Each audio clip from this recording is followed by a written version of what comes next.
We got to record for YouTube. Review for YouTube real fast. Thanksgiving. History of Thanksgiving. Rush Limbaugh. Socialist Thanksgiving. Xi Jing Ping visits California. Gavin Newsom cleans up the city in like a day, which apparently he couldn't do until there was a commie coming to town. Nikki Haley wants to dox the internet, then she walks it back. We got clips. We got the J6 footage dump. Nothing new there. I promise, nothing new there. We already been done talking about this for like 2 years now. Another example of the conspiracy theorists being right again. Like the laptop, George Floyd, J6. What else? What else? Kyle Rittenhouse. Everything we were getting banned for talking about 2-3 years ago, right before the election, because they didn't want people knowing about this stuff. It's all coming to light. It's all being opened up to the world. And they're still hiding Biden's nuclear deal with Iran with the Israel stuff. But we're not going to talk about that today. But that's still on the tip of my mind. We talked about that last week, if you missed it, if you don't know what I'm talking about, because the media buried it with Israel. And then we got memes, we got reels. And then I'm going to burn through those first stories because I'm more interested, not more interested, but it's more entertaining. The stuff that we're going to talk about in the rapid fire news. We actually have 2 full, like, deep dives in the rapid fire. We're going to talk about the Daily Wire beef, which I'm sure is old news to you guys by now. And we'll watch a long clip of Dana White destroying Peloton with Theo Vons, talking about sponsorships and the like. I know there was controversy with the Bud Light deal, and I still think Dana's a stand-up guy, and I think he's right on this one. I think get woke, go broke is a lie. It doesn't happen, and I don't know. We'll talk about it all in that segment. And then the end of the show, which I may stop recording. So YouTube, you may not get to see this. You might have to watch on Rumble because I'm trying to make the YouTube videos shorter, so I have to edit less. Thank God I will be unbanned on YouTube in the middle of December. And hopefully by then, I'll have a couple paychecks in the bank and I can sign up for Restream. And then I can stream on YouTube and Rumble at the same time, and maybe X, maybe Twitch. Probably not Twitch.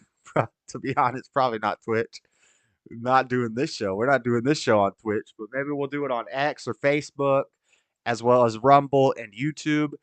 And we can do it like I'll do the first 2, the rapid fire and the main story news on YouTube, and then we'll cut to Rumble only, exclusive for the end of the show stuff. I don't know. We're working on it. There's another Bibby. Middle of December. Nice. Is that a different Bibby? Is that a op or is that Bibby Bibby? Bibby Bibby or anti Bibby? Who knows? But let's get started with the show. How's the sound effect sound? Is it too loud, too quiet?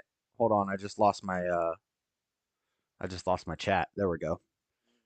I like YouTube because I can pull out. I just learned this not too long ago. But on YouTube, you can pull out the chats.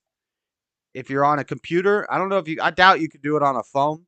But if you're on a computer, you can open up multiple like YouTube things, and then you could just watch one, but you can pull out the chat. You can isolate the I forget what they call it, but you click on it and you can pull out the chat box, and you can just have multiple chat boxes open, which is pretty cool when you're doing the stuff I'm doing, because I can watch multiple chats at the same time, but only be actually watching one video. It's kind of neat. Let's learn about the history of Thanksgiving from the Smithsonian, and then we'll watch some Rush. Shout out Rush. Thanksgiving in North America, from local harvest to national holiday. Most Americans are familiar with the Pilgrims' Thanksgiving feast of 1621, but few realize that it was not the first festival of its kind in North America. Long before Europeans set foot in the Americas, Native peoples sought to ensure a good harvest with dances and rituals such as the green corn dance of the Cherokees. So some pagan stuff, and I'm gonna be straight up with you guys. I know I always go hard with Christmas, Easter, and Halloween. These are not pagan holidays. Didn't come from pagan traditions. These are Christian days. Thanksgiving's a little different. Thanksgiving's a little different. Thanksgiving, the harvest feast, but harvest feasts are for everybody. At harvest time, you're gonna feast. My nose itches. I'm sorry. I got drywall dust in it. Today was my day off from UPS, so I was working in the apartment spraying for mold. We got mold. We got mold action.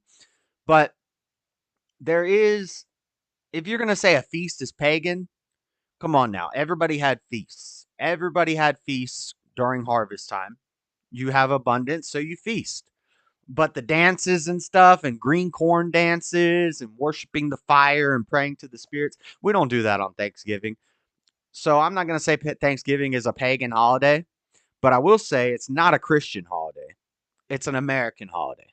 And that includes the indigenous people, the Indians. That includes the Indians. They're part of it because it's a great holiday because we got together with people of different ideologies and different minds, and we worked together with them, and we converted a lot of them. The ones that didn't convert were the savages that were eating each other instead of eating turkey, and we wiped them out. We took care of that problem.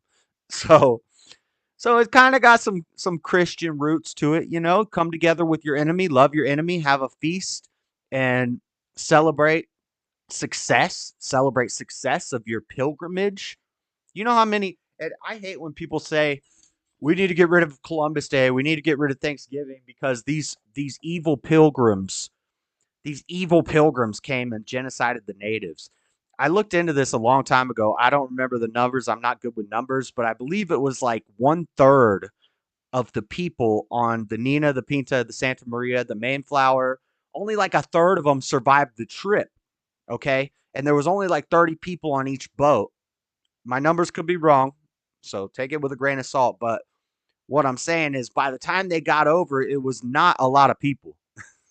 Not a lot of people showed up on the shores of America. Not a lot of the pilgrims. A lot of them died from scurvy and other things like that on the trip over. So there weren't a lot. There's no way this little group of sickly dudes that just traveled across the ocean on a boat in the 1400s, there's no way they wiped out the whole nation of Indians. So that's stupid. Don't believe it. Instead, we had to find the decent ones and we had to work together with them. If you read Christopher Columbus's journals, you'll find out that when he's talking about they will make good slaves, he's talking about slaves to Christ. And I know a lot of people will use that line in his diary and they'll read it, they'll take it out of context and they'll say, oh, they were just looking for slaves. No, he was talking about slaves to Christ. He said they look healthy, they look decent, they look good, and they'll make good slaves. Or maybe he was saying slaves, but I like to think that he was talking about slaves for Jesus. Because he goes on to say slaves for Jesus, they'll make servants of Christ. So, anyway, this idea that we genocided all the natives and we need to stop celebrating Halloween, it's stupid. It's stupid. I'm not doing it. Be wise. I don't get down with green corn dance, but I do the ham is done cooking jig. That's right.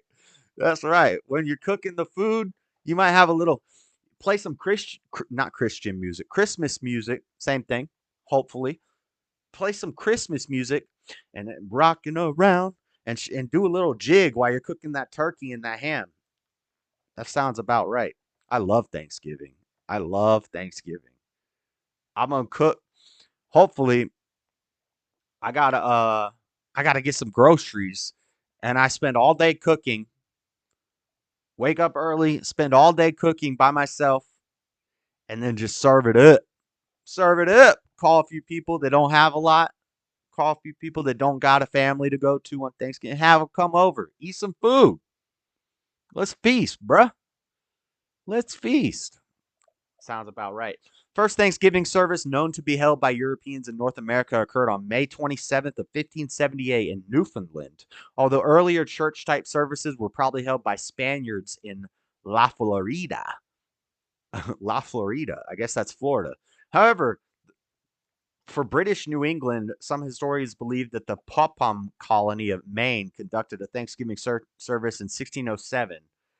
In the same year, Jamestown colonists gave thanks for their safe arrival, and another service was held in 1610 when a supply ship arrived after a harsh winter. Berkeley, Berkeley Hundred settlers held a Thanksgiving service in accordance with their charter, which stated that the day of their arrival in Virginia should be observed yearly as a day of Thanksgiving. But within a few years, an Indian uprising ended further service. What the? Thus, British colonists held several Thanksgiving services in America before the Pilgrim celebration in 1621. The Pilgrims, with a puritanical rejection of public religious display, held a non-religious Thanksgiving feast. Aside from saying grace, in fact, they seem to have used the 3 days for feasting, playing games, and even drinking liquor. So they did say grace, but aside from the saying grace, it was not really a Christian thing. So I'm not going to make the argument that Thanksgiving is a Christian holiday, but it's an American holiday, and we're Americans, and I like it. So eating is good. Festivals of Thanksgiving were observed sporadically on a local level for more than 150 years. They tended to be autumn harvest celebrations, but in 1789, Elias Boudinot, sounds French, Massachusetts member of the House of Representatives, moved that a day of Thanksgiving be held to thank God for giving the American people the opportunity to create a constitution to preserve their hard-won freedom. So in 1789, I guess they did make it more of a Christian thing. Congressional Joint Committee approved the motion and informed President George Washington on October 3rd of 1789. The president proclaimed that the people of the United States observe a day of public thanksgiving and prayer on Thursday, the 26th of November. It's not always the 26th. I guess that at that time they didn't realize the calendar changes. But so that's a little background on the history of Thanksgiving. Since this Rush video is pretty long, let's get into this. Let's watch this for a bit. Shout out Rush. Shout out Rush. We watched one last year. We'll watch a different one this year.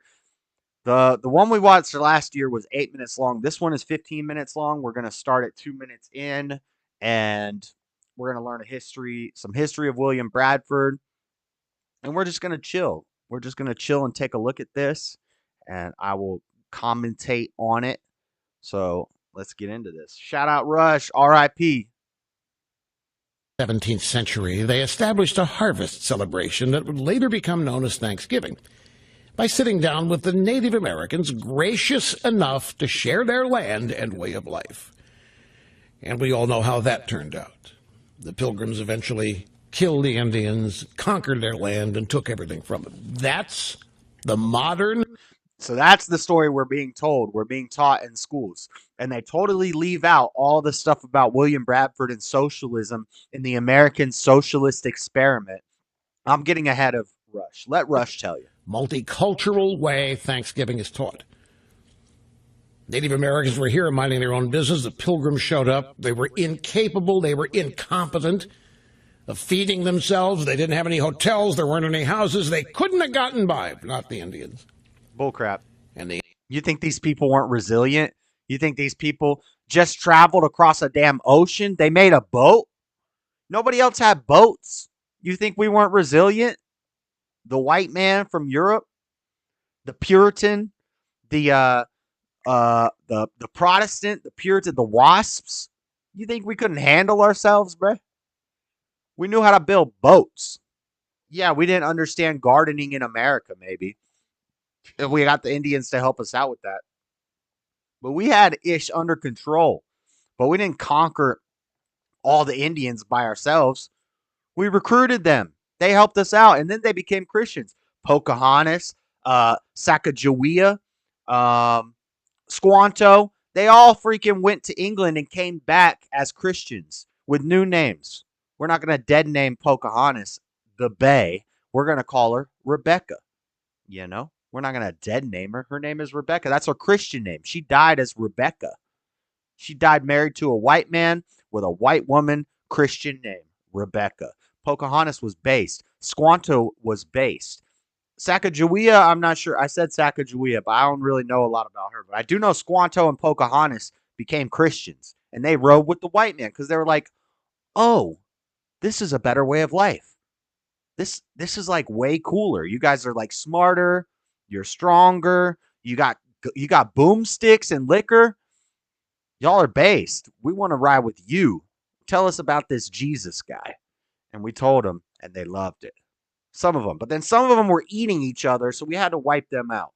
We had to kind of, They were having sex with wolves and doing dances and smoking peyote and eating each other. And we said, nah, we ain't got time for that. Ain't nobody got time for that. That's not how you make a blossoming, burgeoning country. The Indians shared everything with them, and in gratitude, the Pilgrims wiped them out. That is so far from the truth of the story of Thanksgiving that it's more. I know Bibby love him some Pocahontas. Bibby love him some Rebecca. Than a shame. The story of the Pilgrims begins in the early part of the 17th century. The Church of England under King James. If we go off the Disney version of history, my great-great-great-great-great-great-grandma might be Pocahontas because John Smith got with Pocahontas. Therefore, he might be my great-great-great-great-great-great-great-great-grandpa, and she might be my grandma, and Joseph Smith might be my uncle. Smith is the best name. I'm just saying. Like, it's the best name. Great white man name. But that's the Disney adaptation. In real life, she married John Wolfe or John Rolfe or something like that. Not John Smith. She might have got jiggy with John Smith. He might have took that, but she ended up marrying John Rolfe, not John Rolfe married Rebecca, says Lord Baby. So maybe John Smith was hooking up with Pocahontas, but John Rolfe married Rebecca. Yes. James I was persecuting anybody and everyone who did not recognize its absolute civil and spiritual authority. Those who challenged ecclesiastical authority and those who believed strongly in freedom of worship were hunted down, they were imprisoned, and sometimes executed for their beliefs. After 11 years, about 40 of them agreed to make a very perilous journey to the New World across the Atlantic Ocean, where they would certainly face hardships, but at least they could live and worship God according to the dictates of their own consciences. They didn't like the Catholic Church saying, you got to follow the elites. We tell you how to worship. We tell you how to interpret the Bible because we know better than you little peons, you little pilgrims. So why don't you just go? You're either going to follow us or you can go on a little pilgrimage. You can go on a little trip over the ocean. And we said, well, we don't think you're right. We don't want to follow your dictates. We don't want to follow that. We want to go to America and worship what we see as right because we don't think you're right. And you're telling us that you're right and we have to believe you're right. Nah, I ain't with that. And we left. On August 1st, 1620, the Mayflower set sail. It carried a total of 102 passengers, including 40 pilgrims, led by William Bradford. On the journey... Whoa, what are you talking about? Grape force, Esau? Who was graping who? The other of them were graping white women. You know how much these dark-skinned women love white men? You think we really had to grape them? We just showed up and they were like, oh my God, what is that? That's like a Greek god. You look like a statue carved out of marble. We didn't have to grape none of these indigenous women. They were all dirty. They saw us pull up with some fresh ass suits and a nice hat with a buckle on it. They're like, whoa, he's got shiny stuff. He's got weird inventions. That might be an angel. They thought we were angels. We didn't have to grape nobody. Bradford set up an agreement, a contract. The Indians graped the white women. Oh, okay. Yeah, that's probably true. And we probably wiped them out. They probably ended up under the dirt. We probably handled that. They probably ended up fertilizing the corn. That's what happened to those guys. Established just and equal laws for all members of the new community, irrespective of their religious beliefs. Now, where did the revolutionary ideas expressed in the Mayflower Compact come from? They came from the Bible. The Pilgrims were a people completely steeped in the Bible, Old Right. Testament, New Testament. That's why they were against the Catholics, because the Catholics in the Council of Nicaea and all these things, they started basically adding and removing from the Bible, which in Revelation it says, if you add, then your name, then if you add to this, then you'll be added to the pits of hell. And if you remove from this, your name will be removed from the Lamb's Book of Life. It's on the last page of Revelation. It's like a warning label at the end of the Bible. And they didn't follow that. They started making up their own things and saying, well, you got to follow what we say. You're going to confess your sins to a man. You're going to say some chants to heal your sins. Like you're going to repeat some mantras to heal your sins. You're going to go in this little booth and talk to this guy. And you're going to have all this gaudy statues and you're going to pray to statues and blah, blah, blah, blah, blah. And we're like, yo, that doesn't really match up for what it says here. It doesn't really match up to what Jesus said. What's going on? The Catholic Church said, well, just shut up and listen to what we say because we're the elite. We have apostolic succession. We know because we have the lineage of the apostles. And it's like, I'm just supposed to believe that? This is pre-23andMe. So why am I supposed to believe that you're the apostolic succession? You're the downline of Paul and Peter and all the apostles. I'm just supposed to believe that. We don't got no genealogical records yet. The Mormons haven't come along and made up DNA testing. So how am I supposed to believe that? How about I just go off what the book says, which says, let no man teach you. Follow no man except Jesus, the perfect man. The Pilgrims were religious, and they came here to establish freedom of religion. They fled and crossed an entire ocean. But it was not a pleasure cruise. The journey to the New World was long and arduous. When the Pilgrims landed in New England in November, they found, according to William Bradford's detailed journal, a cold, barren, desolate wilderness. During the first winter, half the Pilgrims, including William Bradford's own wife, died of either starvation, sickness, or exposure. Many of them lived on the Mayflower for months while houses and other shelters were being built.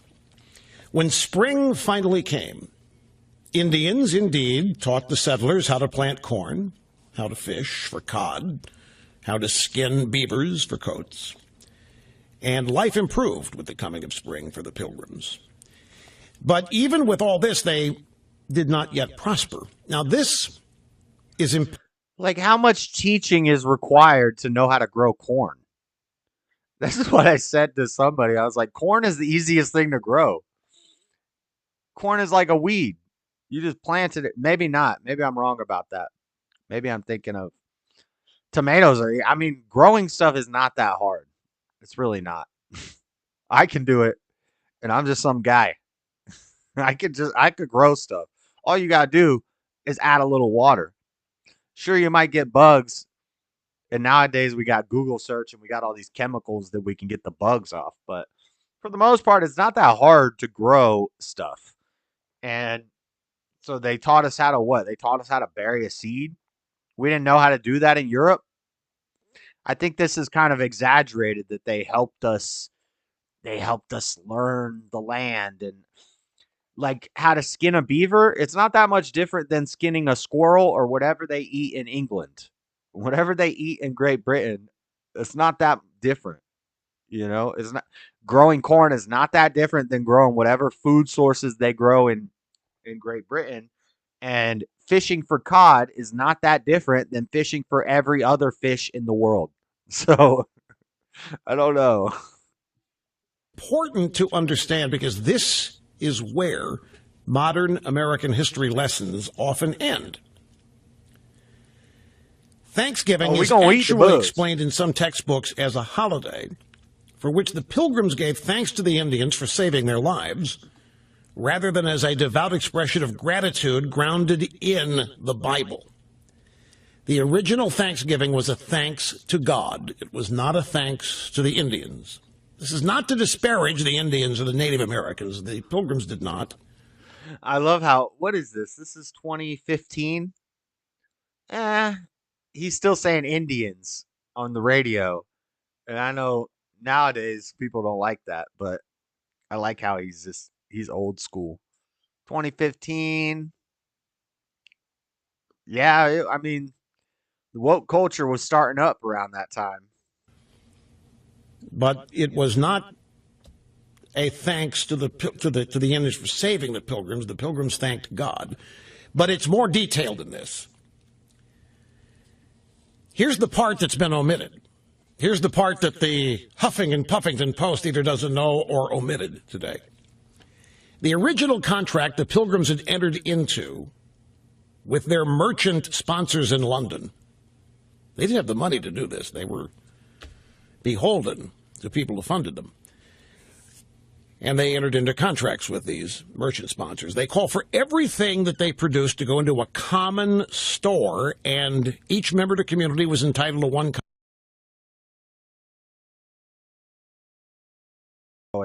Sorry, I muted myself because it's picking up the mic, or it's picking up my headphones in the mic.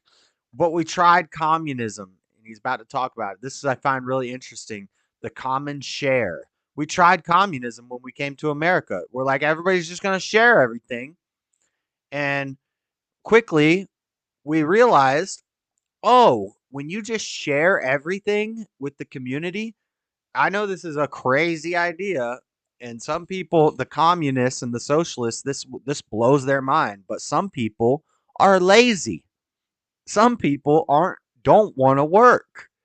Some people just want to take a handout. I know it's crazy to think that, but it's true.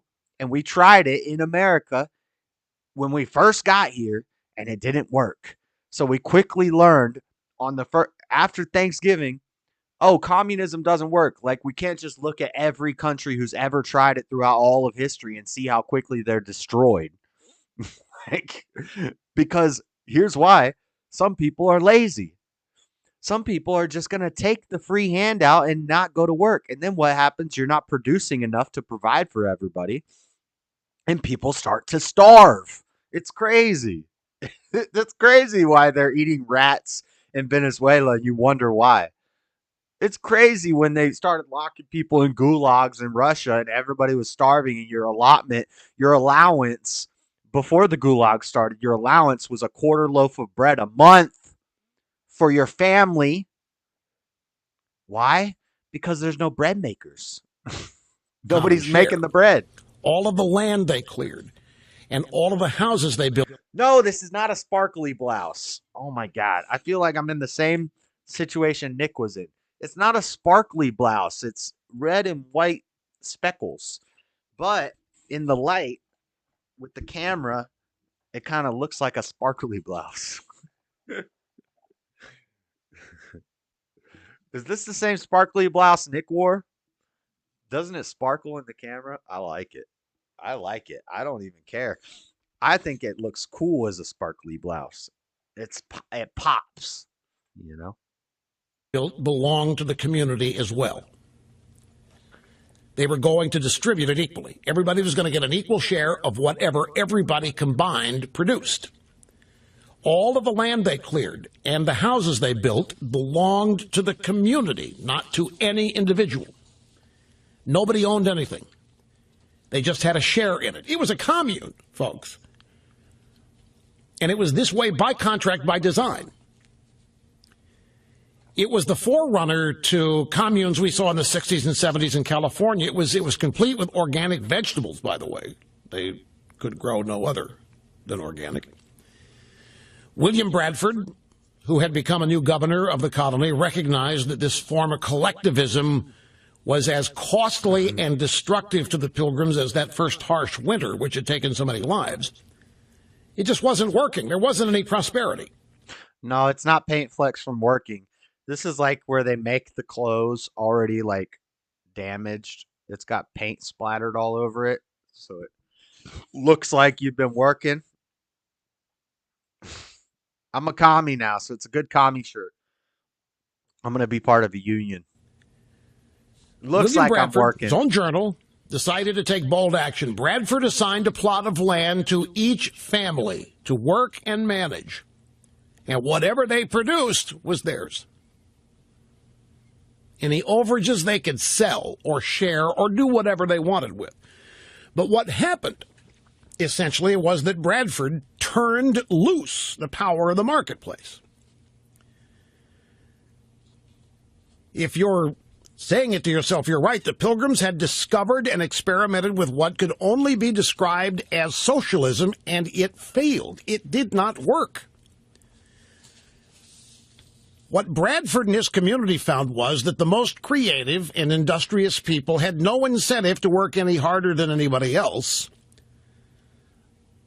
unless they could utilize the power of personal motivation. If everybody got the same, no matter what the end result was, and if everybody got the same... So not only does it enable the lazy people to be lazy, but it enables encourages the hard-working people to not work hard. Because if I get the same as this loser who doesn't do anything, why am I going to work hard?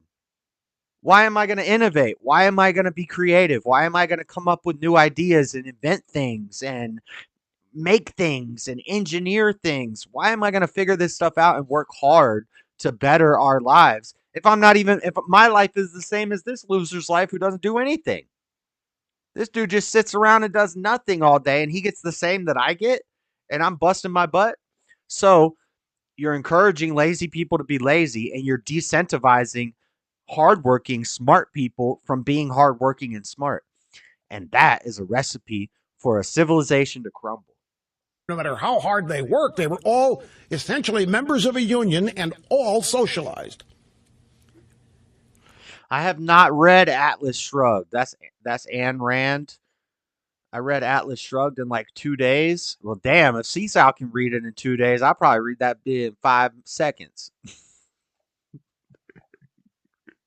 I'm sorry, Seesaw. Now, most of the rest of the world's been experimenting with socialism for well over 100 years, trying to refine it, perfect it, reinvent it. The Pilgrims decided early on, didn't take long for them to realize it doesn't work, and they scrapped it permanently. You're not taught this. Nobody is taught this. Even today, in the true story of Thanksgiving, it was an epic failure of socialism. What Bradford wrote about this experiment should be in every school child's history condition. Tried sundry years that by taking away property and bringing community into a commonwealth would make them happy and flourishing, as if they were wiser than God, Bradford wrote. But this community, so far as it was found to breed much confusion and discontent and retard much employment that would have been to their benefit and comfort. It retarded the employment and the profit.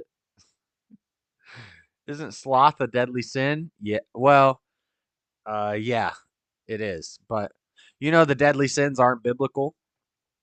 But yes, it is one of Dante's deadly sins.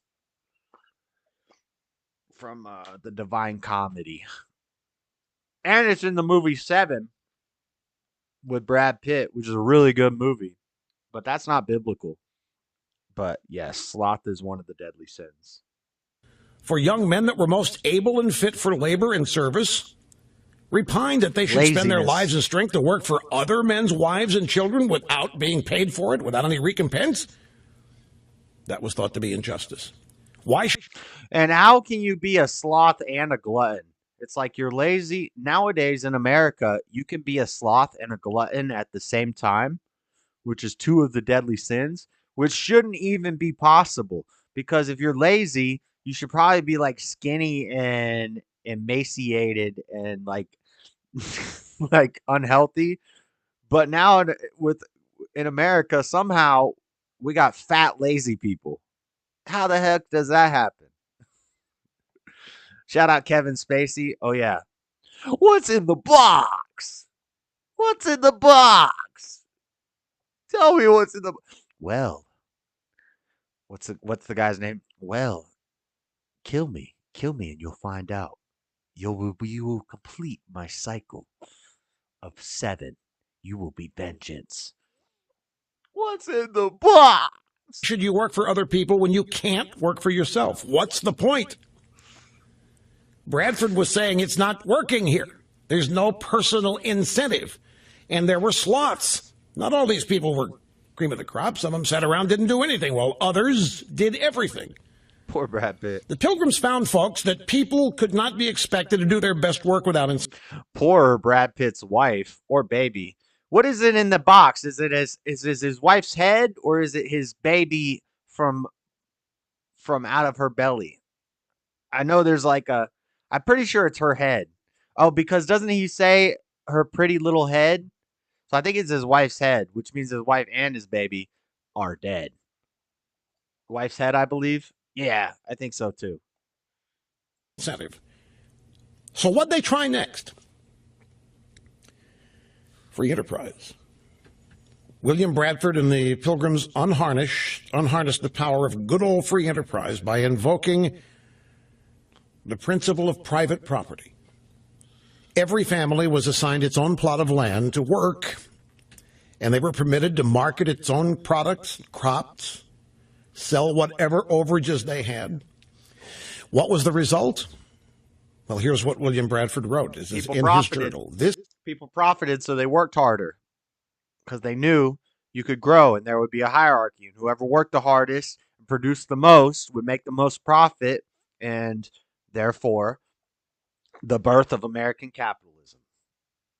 This had very good success, for it made all hands industrious. That was Gwyneth Paltrow's so as much head? more corn was planted than otherwise would have been. It's an amazing story.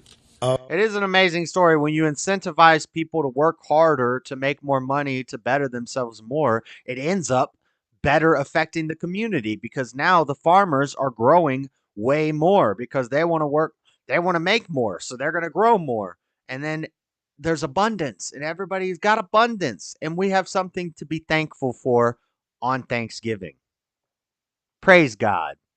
Of what happened. In no time, the Pilgrims found they had more food than they could eat themselves. Now, this is where it gets really good, folks. If you're laboring under the misconception that I was taught in school. So they set up trading posts. They exchanged goods with the Indians. They produced more than they needed for themselves. They started doing business with the Indians. But the They Indians exchanged goods. Unfortunately, the Indians had no idea what the concept of currency and business was. So they would like, oh yes, I give you my land. You give me four beaver furs and 18 stalks of corn and 17 logs, and I give you my land. So the farmer's like, okay, I'll do that. Wow, I'll do that definitely. It gives it to him and takes the land. And then a year later, the Indian shows up and says, I want land back. I live here now. And they say, no, bro, you sold this to us. You sold this to us, and we paid maybe not a fair price, but that's your fault for being stupid and selling it to me for some pelts and some corn. And it's mine now. And they said, no, it's mine. How? And they said, listen, you need to back off because this is mine now. You sold it to me. And they said, no, how? And then they try to scalp them, and my boys had to pop them up with the boom sticks. We had to tear into them with the boom sticks because they were trying to scalp us because they didn't understand freaking the concept of land ownership and currency and market. The profits allowed them to pay off their debts to the merchant sponsors in London and Holland. And the success and prosperity of the Plymouth settlement attracted more Europeans and began what came to be known as the Great Puritan Migration. It was a rousing economic success after an attempt to establish themselves under socialism. It was not the name they knew. They used commune, communal, so forth, but it did not work. And they had such great success that it began a migration of others who heard about it and wanted in on the action. And the first Thanksgiving was the Pilgrims, indeed getting together with the Indians, with whom they were trading. There's no question the Indians assisted them when they landed. But it's not true that the Pilgrims then took advantage of them, conquered them, killed them, and took their land. They ended up trading with all of this, and this whole story is written about in a way that 8 to 10-year-olds understand it and are taken right to it in the first Rush Revere book, Rush Revere and the Brave Pilgrims. Shout out Rush's book. All right, that's enough of that. Shout out Rush's book. So that's the history of Thanksgiving. So get ready to have a great Thanksgiving. You know, celebrate God, abundance, America, all the good stuff. All the good stuff. So that's that. Let's move on. Let's get into some news. So last week I showed you guys the video, and I'll show it to you again this week in case you missed last week. But San Francisco is using fencing barriers to secure APEC summit where Xi and Biden will meet. So Xi Jing Ping, the communist ruler of China, met with Joe Biden, Gavin Newsomes, all them in San Francisco. San Francisco erected these barriers, cleaned up the streets, cleaned the homeless people off the streets, took care of everything. San Francisco, this is from Fox of Wilmington. San Francisco has erected barriers and fencing to secure the APEC summit, where President Biden and Chinese President Xi Jinping are scheduled to meet this week. Photos and videos show black metal fence barricades erected outside the Moscone Center, where leaders of the 21-member Asia-Pacific Economic Cooperation Group will gather this week to talk about how to better spur trade and economic growth across the Pacific region. Biden and Xi will meet face-to-face on the sidelines of the San Francisco summit, hosted against a backdrop of icy relations between China and the United States as wars rage in Israel against Hamas and in Ukraine against Russian invaders. The decision to erect temporary barricades faced criticism on social media. So let me show you the barricades. Here you go. I showed this last week. Downtown San Francisco. And as you can see, they got it blocked off. I'm not a big fan of these barricades. It's sad our country. Yeah, B-Wise, that makes sense.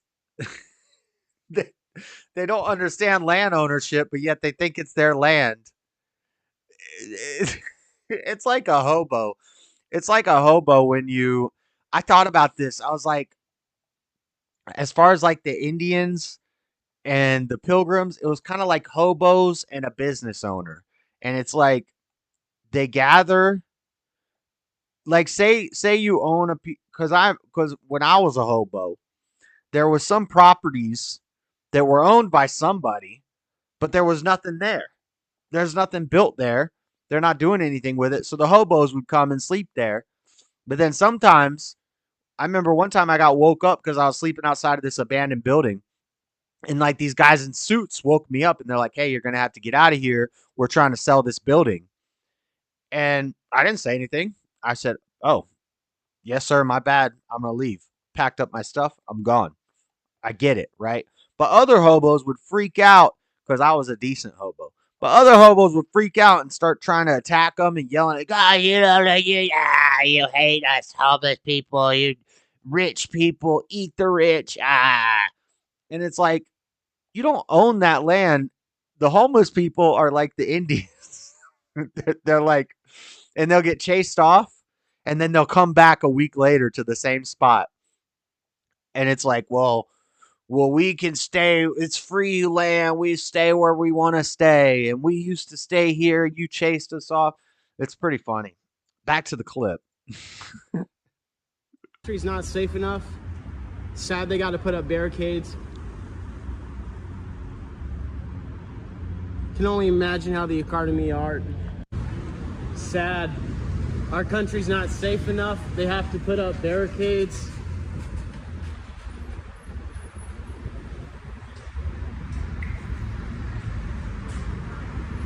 Look at this. They got everything blocked off. Have to go through these like, man, this sucks. But even more crazy than the barricades is the fact that where are all the homeless people? Where's all the poop on the streets? Where are all the needles? They cleaned up all of that and put up the barricades. You could have just cleaned up the city and not put up barricades at any point in the past 3 years or however many years California's been going to crap since COVID. Since before COVID. You could have done this. You could have cleaned up the city. You could have cleaned up the streets. And so social media, of course, was rightly hobo Indians. Yes. The Hoboken tribe. Isn't there a tribe of Indians called the Hoboken tribe? I think that's where that word came from. The Hoboken. That's what I was thinking too. What the? Yeah, you still see it today. It's basically just like low IQ, lazy people who want to smoke peyote all day and just, oh, Gaia, we worship the land. No man owns the land. Until they do, until they run you off and they got the boom boom sticks, you know? So social media was rightly mad about this. And then people were coming at Gavin Newsom saying what I'm saying now, which is basically, why couldn't you clean up the city? But now all of a sudden a commie is coming to town and you want to make the city look nice and you want to make it look more like China. You want to have barricades in the road, clean up all the homeless, clean up all the needles and the poop out of the street. And people are accusing Gavin Newsom of this. They're saying, you just did this because some Chinese communist leader is coming to town and you want to look good for China. And you would think that Gavin Newsom would deny this claim. That Gavin Newsom would be like, no, we did it, because it's the right thing to do. Sometimes it's the right thing to do. Ignore the heart eyes emoji. Oh, it's all right. You can give me heart eyes emoji. I don't think your husband would like that. I'm going to tell your husband you gave me heart eyes emoji, Seesaw. How dare you? How dare you? But you'd think that Gavin Newsom would say, no, it's not because of Xi Jing Ping. We knew we had to do this for a while, so we wanted to clean up the city. But no, let's see what Gavin had to say about all this. I know folks say, oh, they're just cleaning up this place because all those fancy leaders are coming into town. That's true, because it's true. But it's also... One more time. I know folks say, oh, they're just cleaning up this place because all those fancy leaders are coming into town. That's true. Because it's true. Because it's true. That's true because it's true. That is true. Now, to not be super biased, I won't stop the clip right there like Crowder did. I will play the rest of the clip out, but it doesn't make it any better. I'm just saying. That's true because it's true. But it's also true for months and months and months prior to APEC, we've been having different conversations. And that's it. That's true because it's true. But for a bunch of months, we've been having conversations. No, duh, you've been having conversations. The whole world is laughing at you. I'm sure you have been having conversations, but as soon as China's coming, we clean it up. That's true because it's true. That's true because it's true, guys. So just remember, Gavin Newsom, potential presidential candidate that Democrats will vote for because they are stupid. They aren't very smart people. So, and Gavin beat Larry Elder. Remember the re-election thing or whatever happened? And Larry Elder was running, and then they were throwing bananas at him or something. It's calling him a monkey. Calling him a gorilla. The left, the racist left, who claim to be virtue signaling and, righteous, self-righteous. We are against racism, but then they throw bananas at dang old Larry Elder and call him the blackface of white supremacy. Larry Elder could clean that place up. They're stupid. That's true because it's true. Yes, it is. So let's see what happened when China, Xi Jinping dines in San Francisco with U.S. business leader, hints at return of pandas. I have no idea what that means. This is from the San Francisco Standard. Return of the pandas. Chinese President Xi Jinping had a busy Wednesday in the San Francisco Bay Area where he met with U.S. President Joe Biden and finished the day by attending a highly watched dinner event with American political and business leaders to promote investment in China. Yeah, we need to invest in China. This is why we need Trump back, guys, because Trump would have said, nope, no, sorry, Xi Jinping. We're not doing business with China. How about you pay us back for that pandemic that you brought on to us? Z, 70 years old, he's 70, started the day with a historic hours-long talk with Biden at the Filioli estate, about 30 miles south of San Francisco and Woodside. He then appeared at the Hyatt Regional Hotel in downtown San Francisco for a dinner event.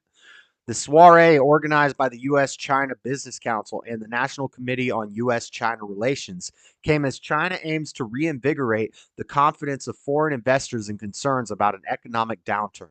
Tickets to the event cost $2,000 each. $2,000 each.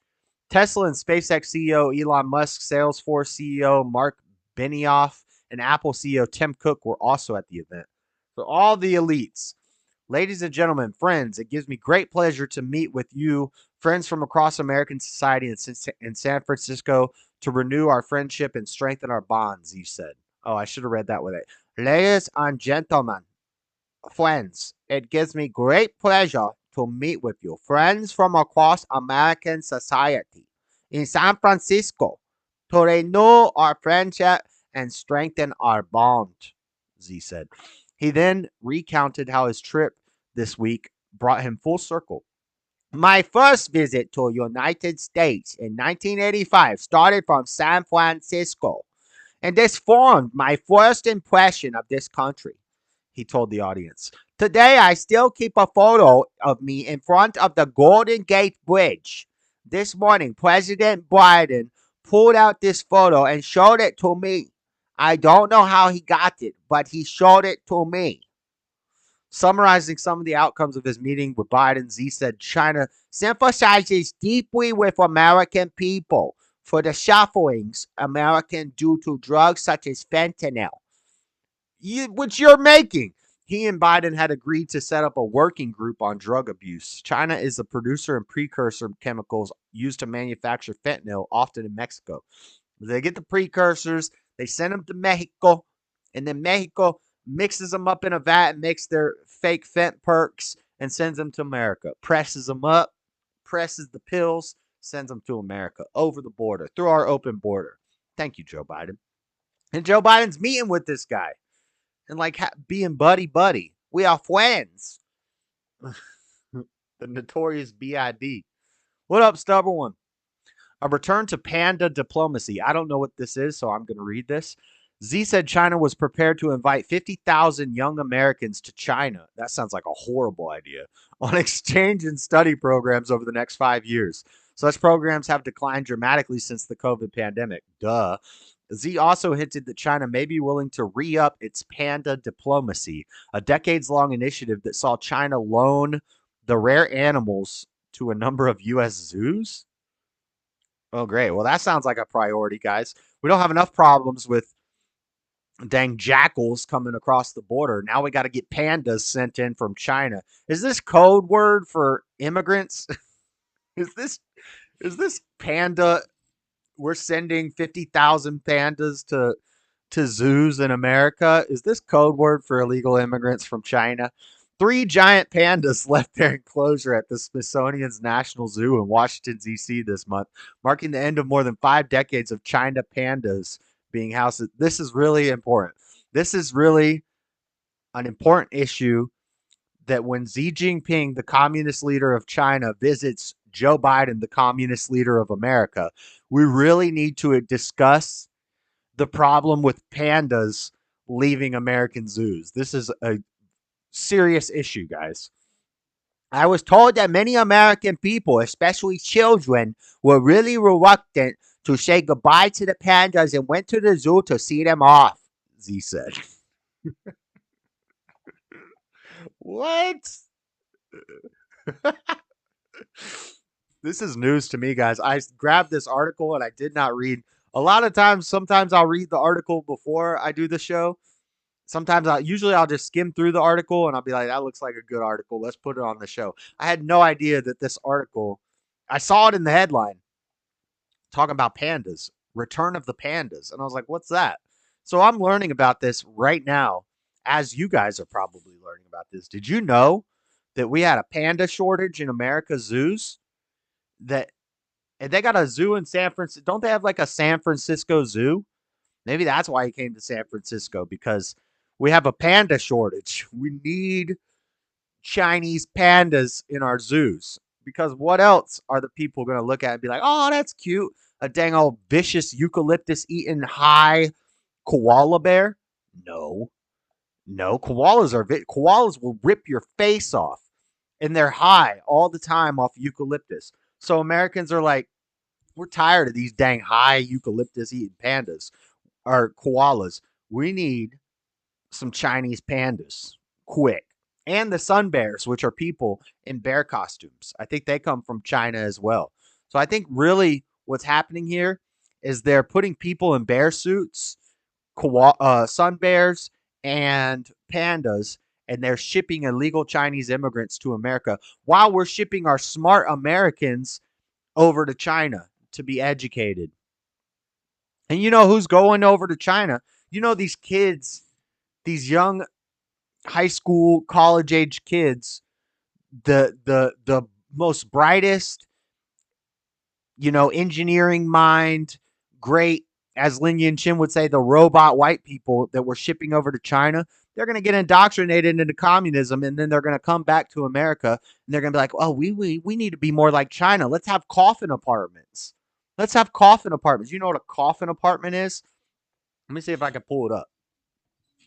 Chinese coffin apartments.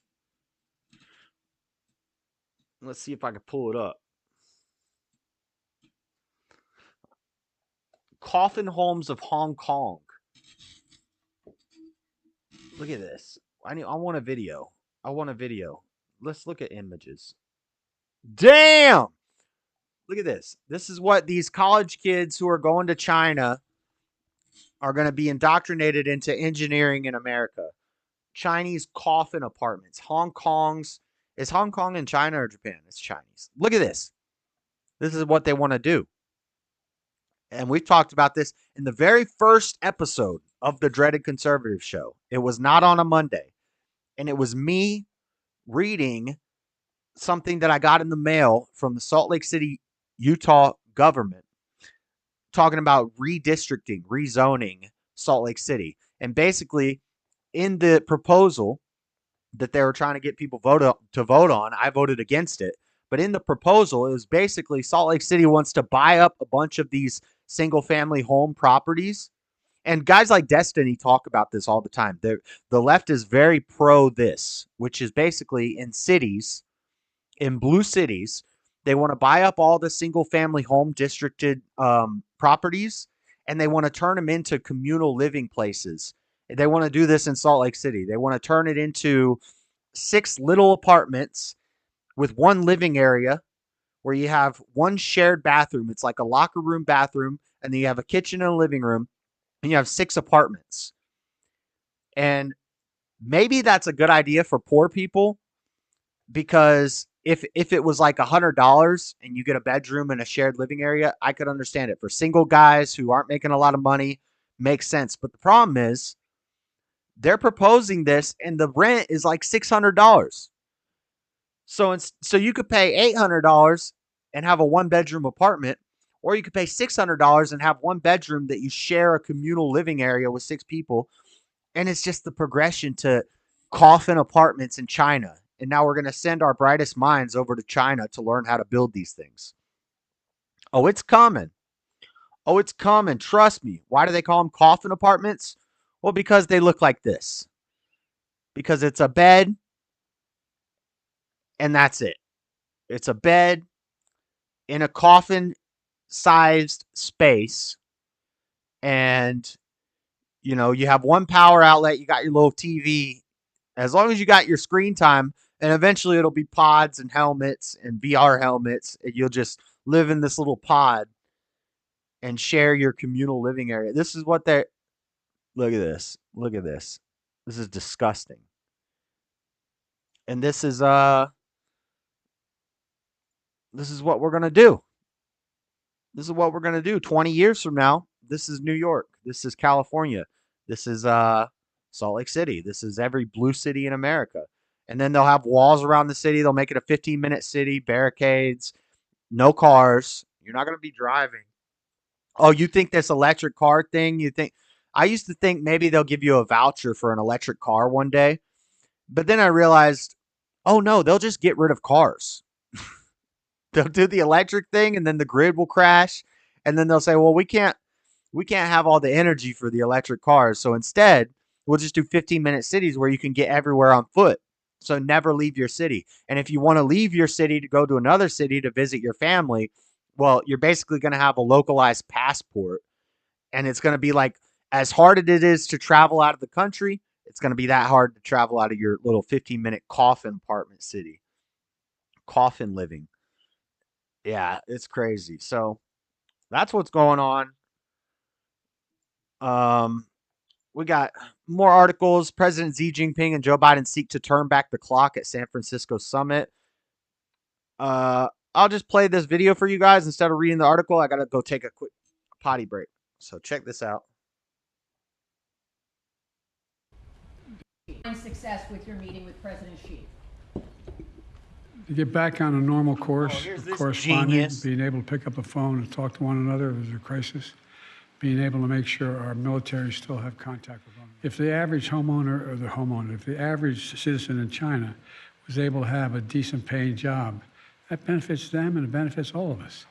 But I'm not going to continue to sustain the support for positions where if we want to invest in China, we have to turn over all our trade. Dumbass. Joe the genius. What do you like about it? That Israel and Hamas are close to a deal for the release of 70 of the hostages. Is there anything you can add to that? No, thank you. Will you sign the CR? God, he's an idiot. I didn't even see the clip, but you guys got to suffer through it. Well, the electric cars don't go very far anyway and stop working if it's cold. Yep. If you turn on a popular song, the whole building will shake apart. Oh, because people will start dancing? Yeah. It was 1895. It was 1985, and a fresh-faced Xi Jing Ping's first trip to the U.S.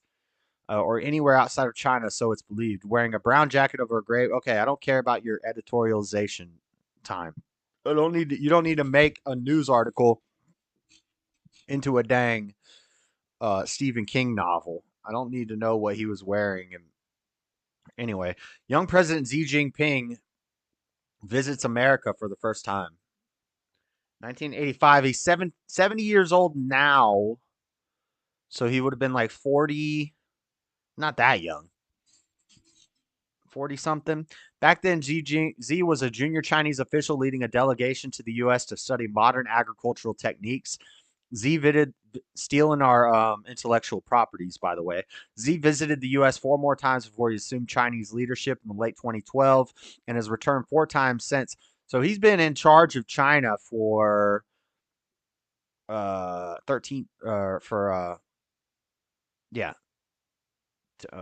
years. I can't add right now. Fruits love talking about fashion. What? Oh, you mean Time Magazine talking about what he was wearing? Brown jacket over gray pullover necktie, tiddly knotted. Like, get out of here with that, Time. I don't care. Tiddly knotted. What does that mean? Tiddly knotted. I like some tiddly knots.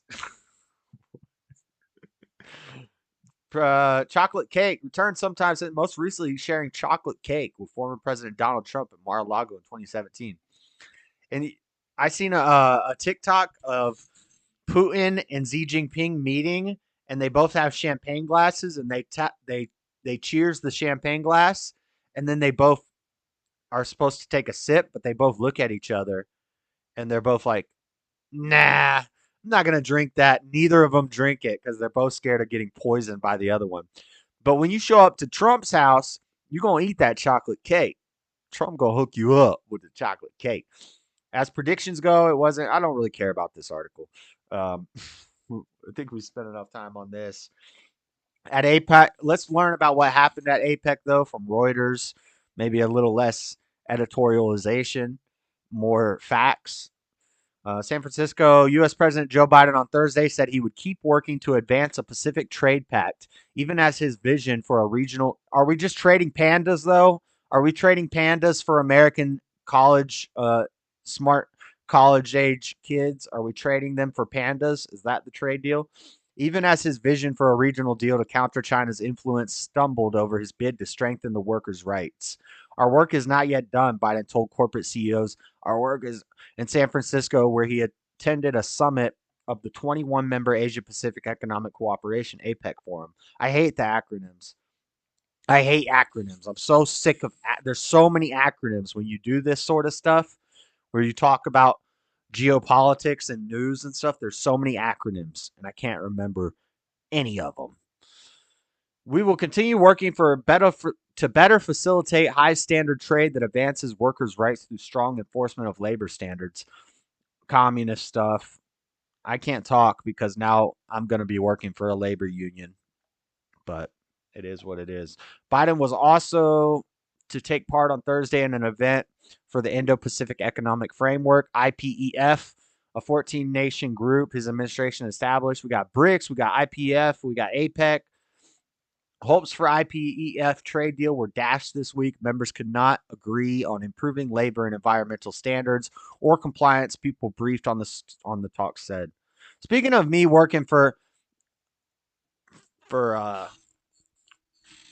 labor place, bro, I can't talk at work. Like I swear, when I was in the let's tell some story time about my first week. I don't even know if I want to say where I work, but you guys know by now. But I think I should stop saying it um, because there's crazy people on the internet that will call and say this guy's an evil, misogynistic, racist, homophobic, xenophobic, transphobic guy, and you need to fire him. But it's the type of place I could tell when I was in training that, like, if you say the wrong thing, you could probably get fired. If you say something that offends a supervisor, you could probably get fired. If somebody called and said that you said the wrong thing, you could probably get fired. I feel like.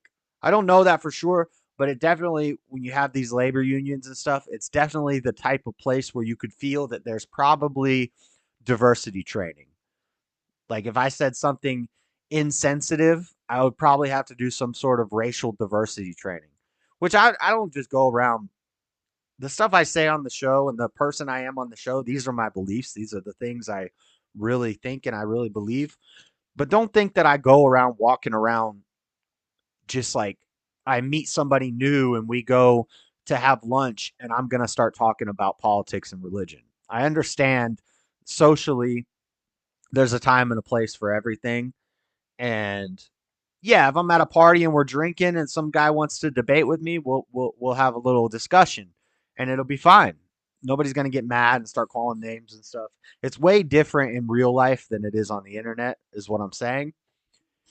But so I know at work, I'm not going to go around saying if there's like some transgender person at my work, I'm not going to be like, you know, ew, what are you? And mispronoun them or whatever, or dead name them, or I'm not going to do that stuff. But, you know, you could slip up. You could slip up and say something. I can't imagine Josh in a diversity training class. Yeah. Luckily, most of them see the dread, so they think I'm cool. They think I'm like down with the. They think I'm like a liberal. Better call them ma'am. Yeah. You don't want to. Yo, if I get like a transformer supervisor, I'm gonna call him ma'am.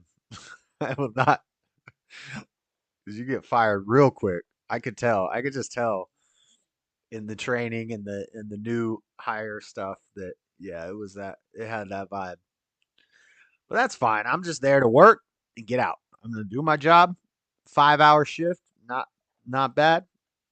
Physically demanding.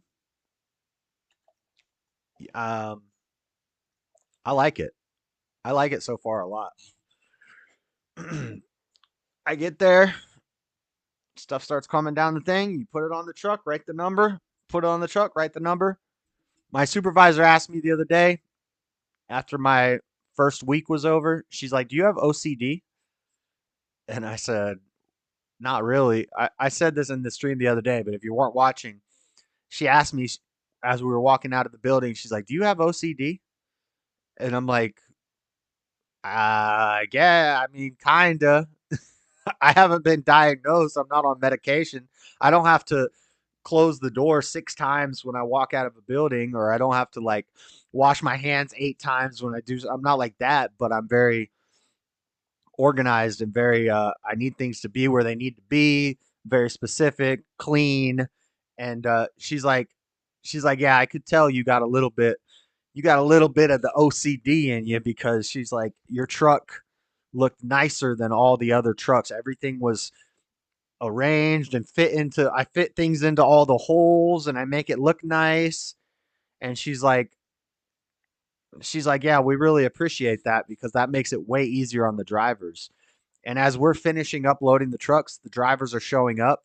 And one of the drivers on my truck that I was doing 2.5 trucks. We're supposed to be able to do 3. I'm new, so I'm still working on my speed. Um, but I got it down to where everything's where it needs to go. Everything looks nice, but I'm gonna have to work on my speed and going faster so I can do 3 trucks. But the drivers of my trucks were like, "Dang, today's gonna be an easy day. Everything is numbered. Everything, all the labels are facing out. All the numbers are on it," which is everything we learned in training. But when I see other people's trucks who have been there for a while, they're not doing that stuff. So I'm like, oh, so I guess it's not as important as they made it seem to write the numbers, make sure the labels are facing towards the driver, make sure everything's in number order on the shelves. I did all that. But I see other trucks from people who have been there longer. They're not writing the numbers. They're just putting the stuff on the shelves, and then they're putting a lot of stuff on the floor. And I try to save all the floor space till the end, because that's when we get the E-regs, which are like the really big or really odd shaped packages, tires, things like that, we get at the end. And so I try to leave all the floor space empty, and then I fit the E-regs in there like a puzzle, and I try to keep a walkway for the driver. These are all things we learned in training. And the drivers were like, "Whoa, this is going to be an easy day for me today." And then I see some of the other trucks, and it's like just a wall of stuff. Now, could be that that one truck that I had was a light truck, or I don't know. It's probably a mix of both. It was probably a light truck, and it was probably me taking more time to organize things, maybe than I should have. So we're going to have to find that common middle ground between making it look nice, writing the numbers, and also going fast. Um, but yeah, some of the trucks are a mess. And I'm like, how do these drivers do this? Because you got a you got a 6,000 here, and but under it, you've got a 2,000 and a one, and they do them in order. They do the 1,000s, then the 2,000s, then the 3,000s, and you got a giant 6,000 at the back door on top of 3 2,000s. How does the driver navigate this? And they said the driver is our customer. My customer is the driver. So I'm basically prepping everything for the driver, and it's my goal to make it easier for the driver. But I'm like, some of these trucks, dude, these drivers must hate their lives, because they got to dig through this stuff. They got to move and rearrange stuff constantly to get to all their stuff to deliver. People don't care about being proud in their work anymore. Everyone's going to love you, Josh. A hard worker is loved everywhere. Nice. Sounds like you're going to be the next trainer. No, no, because if you become like a trainer or a supervisor, you aren't part of the union. The supervisors are not unions, so they don't get all the health benefits. They don't get they work like full time for less pay, and they don't get all the benefits. Once you're in the union, you get like $1 raise every year, and you get crazy benefits, health benefits, dental benefits, all this stuff. the supervisors are not part of the union. So I don't want to do that. I just want to stay. I just want to stay doing this for a year or two, and then become a driver, and then do driver for a while, stack up some cash, and then I don't know. I know the driving is very demanding because it's like 9 to 5 most days, and it's hard work. But some days you got to go till you're done. So some days you're working a 12-hour day. You know, I kind of like these short little 5-hour shifts, even though it is at a crazy. I wish I could change the shift time. Maybe eventually I'll be able to do that, but for now, 4 a.m. to 9 a.m. is a crazy shift. I've been sleeping during the day, so I get home at like 9:30, and I sleep from like 10 to 3 or 4 in the afternoon. And then if I have daylight, I can do a little bit of my other job, the maintenance and the renovations and stuff like that at the apartment complex here and landscaping, stuff like that. But this time of the year, I wake up and it's getting dark already. So I go to work, it's dark. I get out of work, it's morning time, the sun's out, and I go to bed, then I wake up and it's dark again. So I'm pretty much like living in the dark. It's kind of crazy, but I like it. I like it. It's a decent job. Um, and if I start picking up extra shifts during peak period, I work 6 days. So that sixth day is a time and a half, which is $32 an hour. So should be making some bank. It should be good within a couple months. First couple months, I got to get some money in my savings. I got to get a new cell phone. That's a priority right now. Is I need a new cell phone.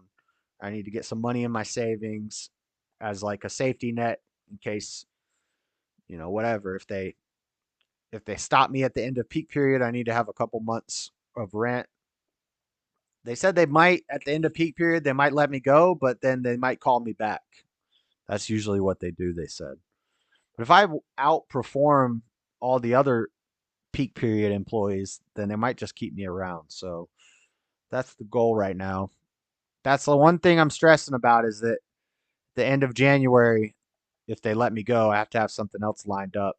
But if I can have like 1 month of rent in my savings account, then when they let me go at January, I think I already have. There's already like a position at Walmart, but I might have missed that because while they were taking so long to hire me, I was applying at other places. I applied at Walmart, and then when they finally said you're starting, Walmart messaged me and said we want to set up a like an interview. But I never went to the interview because I got hired at UPS. So, um, but I still have the application in. I just never responded to the email to have a meeting. So maybe I can still do Walmart or whatever. There's going to be other. We'll find something else as long as I have a month or two of rent and savings. And if they let me go in January, then I can find something else temporarily until they bring me back. But I want to do the union. Um, but yeah, sidebar. Sorry guys, I'm started a new job, so I want to talk about it. He said fits them in all the holes. Oh yeah, I'm a master. I'm a master at fitting everything in all the holes. Yeah, I'm a master package handler. Stack that bread, bruh. Yep. I got some goals. I got some stuff I want to buy.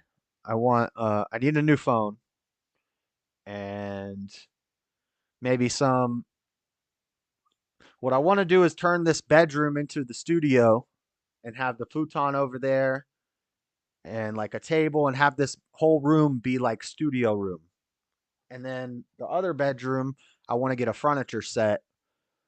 And I think a furniture set's going to be like $2,000 for a nice furniture set to have a bedroom over there in that room. So that's the goal.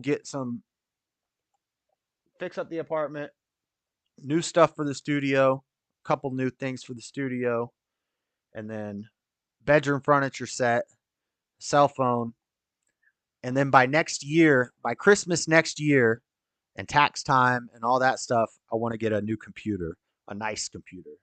But that's a year away. So those are the goals for this year: is furniture set, stuff for the studio, cell phone, computer at the end of the by this time next year. I want to have enough saved up to get for Christmas to get myself a nicer computer.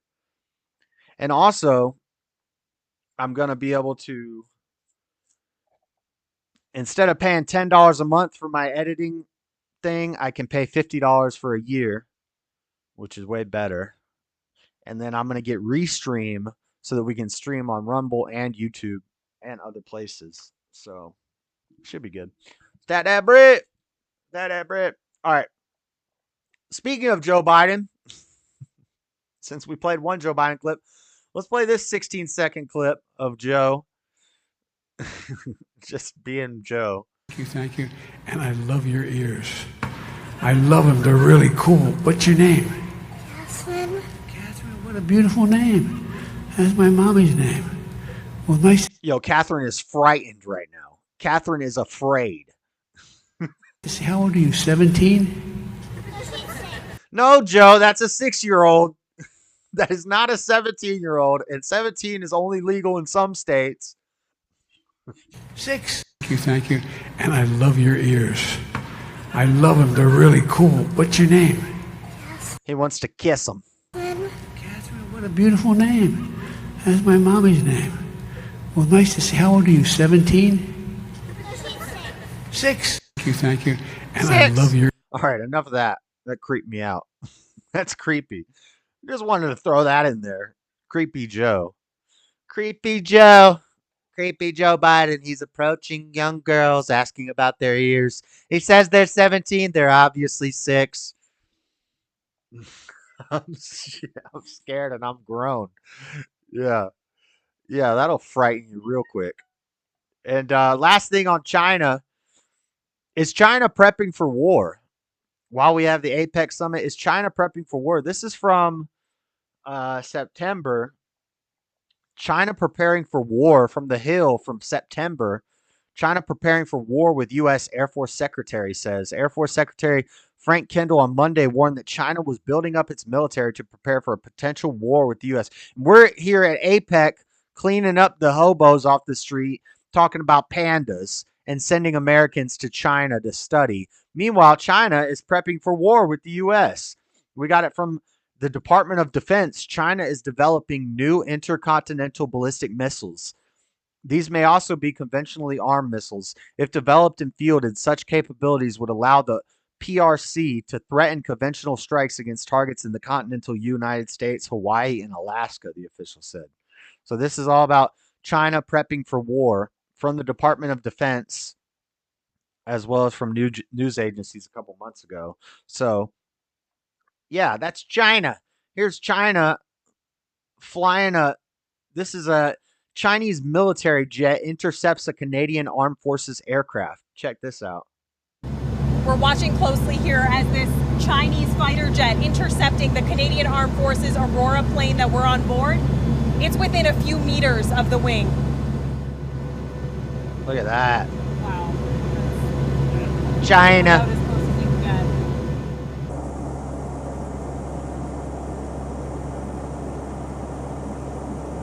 get. Yeah. Yeah. Yeah, that's happening.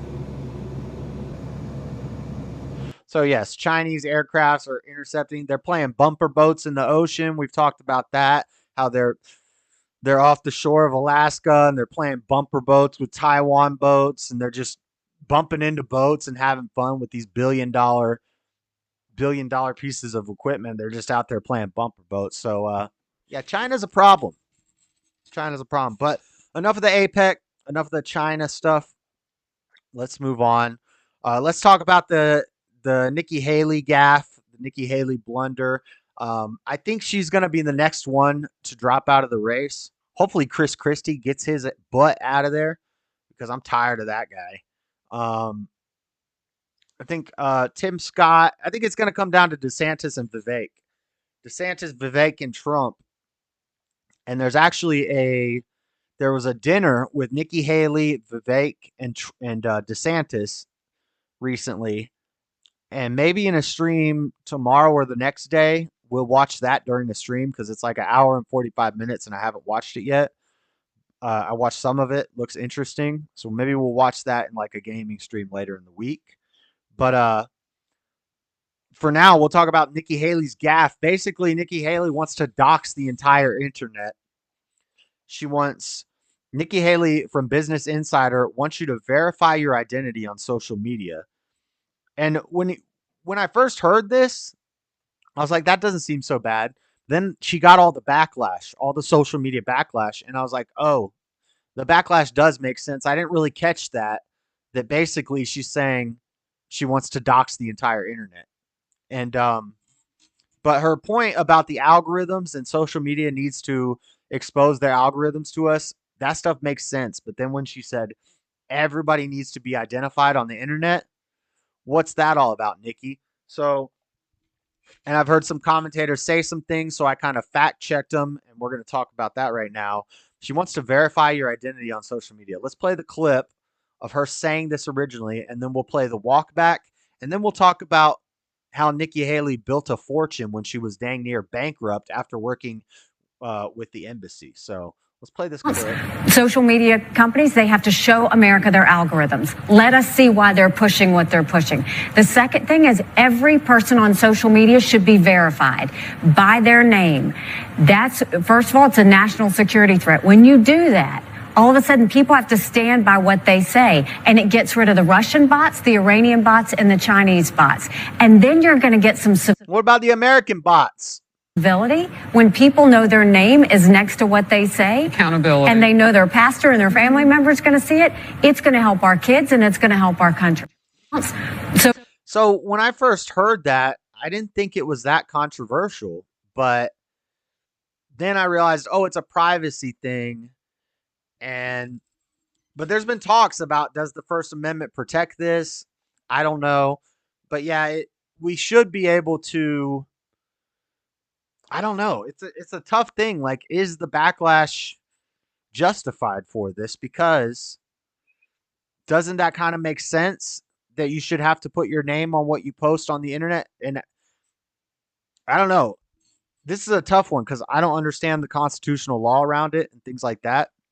But I do not like the anonymity on the internet. And I don't like that, a lot of people on the internet, you hang out with them, you talk to them all the time, but you don't know who they are. You don't know their first name. You don't know anything about them.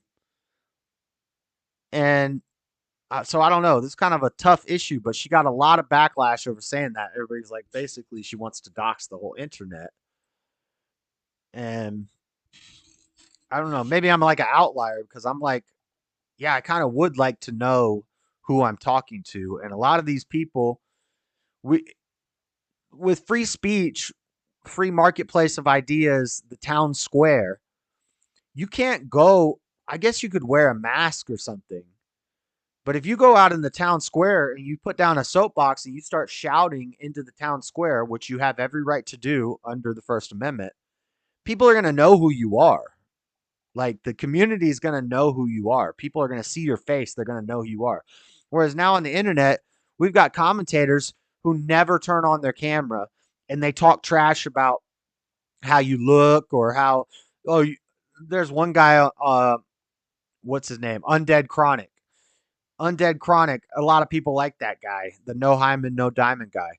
But he never shows his face. He is a cartoon. He's a cartoon character.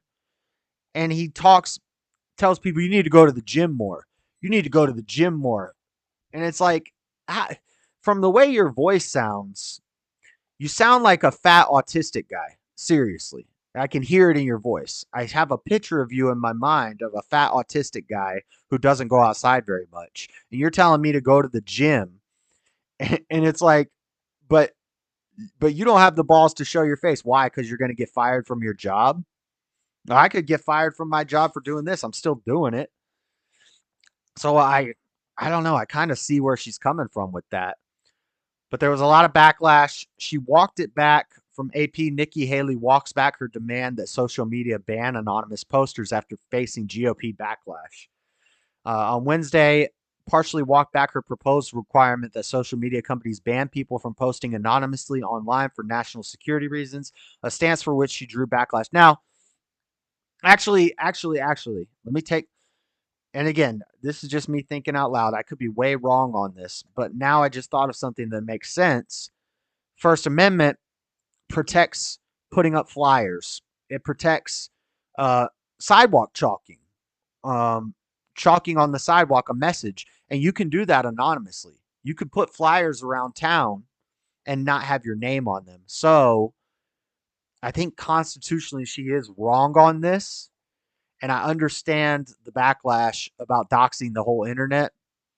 But at the same time, I also see her position that I'm tired of these bots on the internet. I'm tired of fake people who have never shown their face online, but they have a YouTube channel where they talk to people and they tell people how to live their lives and stuff. But we don't know nothing about you. You could be totally fake. Why are we listening to this person who we don't know anything about? So I kind of see both sides of this argument. Not going to take like a hard line stance that she's wrong. But this would be something more that comes down to constitutional law. So if you know the Constitution better than I do, which I don't even care about the Constitution. I'm not a conservative for I'm not trying to conserve the Constitution. I'm trying to conserve Christianity, Christian values in America. I care more about the scriptures and what's in the Bible than what the founding fathers wrote on a piece of paper that we've just amended to hell over the past couple hundred years. Because America now is not what the founding fathers were talking about in the Constitution. Freedom of speech is for a moral and religious people. It's not for atheists and Satan worshipers to be able to carry guns for the Second Amendment and do children's drag shows. Like that should not be protected by the First and Second Amendment. So I'm not with that. I'm trying to conserve traditional Christian American values, not I'm not a constitutional conservative. I could care less about the Constitution, to be honest with you. And I know conservatives might not like that, but if it was preserved in the way it was intended, then I would be pro-Constitution. But it isn't. That's not what we have today. We have everybody and their mama. We got Muslims, we got immigrants, and everybody's talking about the Constitution. It's like it doesn't apply to you. It applies to Christians. And that's not some crazy take. That's true. Freedom of religion was not about everybody getting to have every religion in America and we become a communist melting pot. Freedom of religion was about the ability to practice different sects of Christianity. You could be a Presbyterian, you could be a Methodist, you could be a Baptist. You don't have to just be a Catholic. That's what we were protesting. The Protestants were protesting against monarchical Catholicism, where the Catholics run. And I'm pro-theocracy. I'm just not pro-Catholic theocracy. I'm pro-Christian theocracy, but not Catholic theocracy. So, I don't know. And I think the founding fathers were kind of against that too. They didn't want a theocracy. They didn't want a monarchy. And I feel like people will argue this, but I feel like those are some of when they're done right, when they're working, they're some of the best governments and civilizations in the world. And it isn't until we start to get away from that Rome falls, that Greece falls, that well, I don't know if they were ever theocracy, but America's falling. America's falling because we're getting away from God. And so I don't know. I would need a like a constitutional lawyer to explain why this is wrong, what she's saying, why it's wrong. But I think what I said about the flyers and stuff, free speech, I think free speech can be protected when you're anonymous, in which case she's wrong on this. Because you can put up flyers and stuff anonymously. So you should be able to spread messages through the town square without having your name attached to it. But I also see what she's saying because I don't like the bots. But let's see her walk back. Let's watch the walk back. First Amendment include the ability for anonymity, because heads exploded this week when you said that people online, you get rid of the algorithms that maintains anonymity. Social media has become a national security issue. Yeah. So when you look at it, first of all, I think social media companies need to show us their algorithms. Be transparent to the American people. How do you do what you do and show it to us? The second thing is, I got to agree with that. A lot of people have said that. That's nothing new. A lot of people have said that, especially their algorithms with censorship and things like that. That's what the Twitter files were all about. It was all about how they pick and choose these Silicon Valley think tanks, these liberal think tanks get to pick and choose what information they allow and what they program into the algorithm. And that needs to be transparent. That needs to be shown to us. What I know, what anyone in intelligence, and we knew this at the United Nations and they've known for a while, Russia, Iran, and China, North Korea too, know that the cheapest form of warfare is to spread misinformation. Look at what happened with Israel. You want to know where all this pro-Hamas information is coming from? It is coming from foreign actors that are sowing chaos and division. I want freedom of speech for Americans. I don't want freedom of speech for Russia and Hamas. And that's what's happening right now. So the way you fix that is we need our social media companies to verify everybody so that we can get all of those. So you're not really saying that people can't tweet anonymous. I mean, but that's bad enough, because you see what it's doing to our kids and bullying and everything. First Amendment includes. So there's her walk back. Good walk back. You know, it clarified a little bit. And I think there was a little too much overreaction to what she said.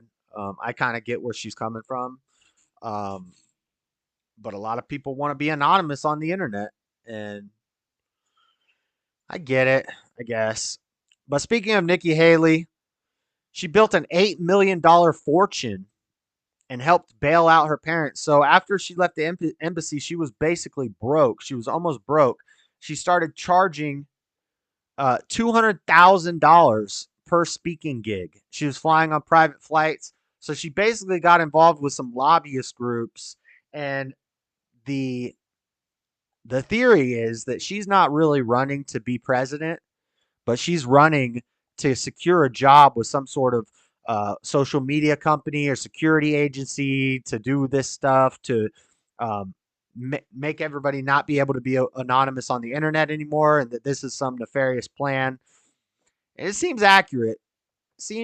Like she's vying for a position at some group more than she really cares about being president. Former U.S. ambassador to the United Nations, Nikki Haley is, and her name's not even Nikki Haley, by the way. She's using a fake name. Her name is like Nagakabaka Dakalaka Laka Laka. She's dang Hindu or Indian or something like that. And her real name is like Bakalaka Dark Dark. And she goes by Nikki Haley, which is a fake name. So she kind of needs to put her money where her mouth is if she's going to be about this getting rid of anonymity thing. Then maybe she should go by her real name. Currently quoting $200,000 for a speaking gig and using a private jet for domestic speaking engagements, according to 7 people with knowledge of the arrangement. Engagements outside of the United States would cost considerably more, these people said. Haley's lucrative fee propels her into a league populated by U.S. presidents, former Federal Reserve Chairman Ben Bernanke, former First Lady Michelle Obama, and former Secretary of State Hillary Clinton. That's not a good group of people to be referenced with. She made $8 million in a couple years. She was almost broke when she left the embassy. She joined Trump's crew and started doing these speaking engagements for $200,000 pop. She's made $8 million in a couple years. So it's the opposite of what happened with Trump, whereas he got poorer when getting into politics. He lost half of his net value. These people go from being worth $100,000. They said she had $100,000 in her savings account or in her bank account, and then within 2 years, she's worth $8 million by doing these speaking engagements. So I think somewhere in this article it said she made like $2 million in a year once just by doing these speaking engagements. Hauled in $2.3 million from just 11 events in 2022. $2.3 million from doing 11 speaking things in 2022. And when she had 100,000 sitting in her bank and 185,000 a year from her salary is what she was making. She only had 100,000 in her bank. She was making 185K a year when she left the embassy, and she was paying off her parents' loans $1 million. Her parents owned over $1 million. And within 2 years, she's worth $8 million and paid off all those loans. So if she gets her way, nobody will know who she is online, right? She'll be the only anonymous one. Everybody else will have to say who they are. She'll be anonymous. So I see the complaint. I definitely see the complaint with what she said and who she is and what she did. But I also can kind of see where she's coming from, being an internet person. Things that I don't like about the internet. But yeah, I guess we should be able to be anonymous on the internet. So I don't know. I'm going to take a hardline stance more against her because of this money stuff and this lobbyist group and the fact that she's a woman in politics. I'll take a harder stance against that than I will against her saying that she wants to dox the whole internet. But enough about that. Enough about Nikki Haley. We'll wrap up the main news with we won't spend much time on this. I've talked about it enough. J6, House Republicans to release most of the J6 footage. This is from CBS. House Republicans will make public most of the security footage captured on Capitol Hill on January 6, 2021, following through on their pledge to give Americans access to the video they announced Friday. A little late. Maybe you could have done this, immediately. Maybe not put out this fake narrative about the worst insurrection in history, worse than 9/11, worse than Pearl Harbor. Maybe not put out this fake narrative and get everybody to believe it. Now they're going to release the tapes. It's another example of the conspiracy theorists being right. We saw it with Rittenhouse. We were getting in it. And it's not that any of this is new information. There are some new videos that we've never seen before, but nothing really, mind-blowing that has come from this.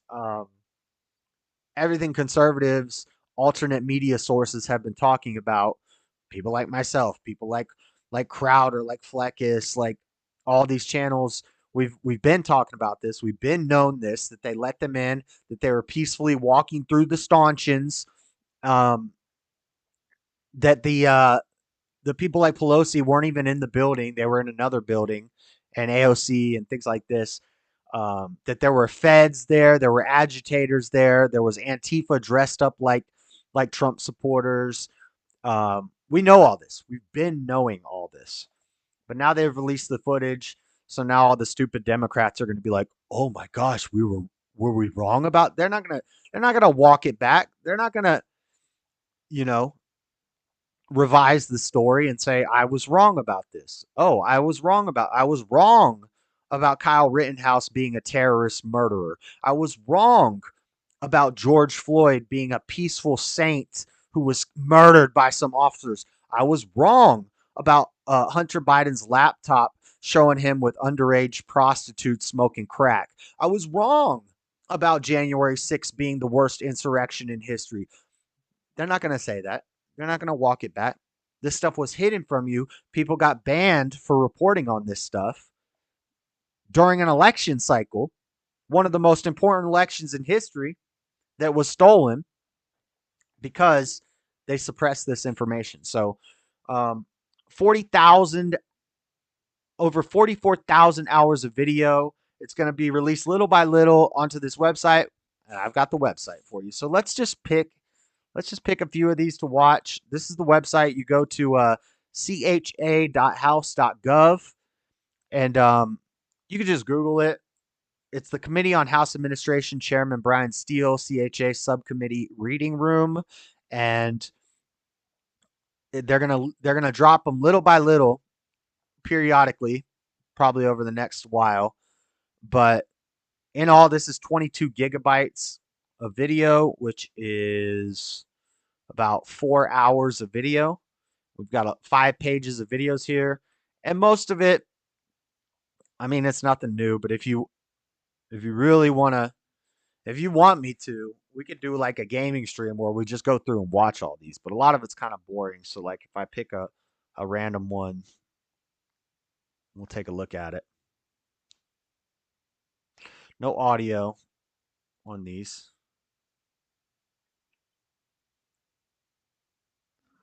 And it's a lot of this. A lot of cops standing around doing nothing, looking like Uvalde.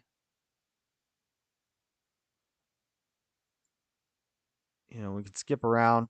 Look at these are the insurrectionists being walked and guided through. Guiding them through, walking on. These are your Capitol insurrectionists. These are your terrorists. Yep. Hands up, don't shoot. Talking to the cops. Cops are chilling. You know. We've got a lot of videos like this. Now, some of them they're keeping secure. They're saying that it's security reasons. Probably like, you know, the video of the black woman officer beating Roseanne Boylan to death with a stick, or maybe the footage of the black officer shooting unarmed Ashley Babbitt for stepping into the people's house. You know, videos like that. You know, unarmed white women being killed by black police officers, and nobody cared.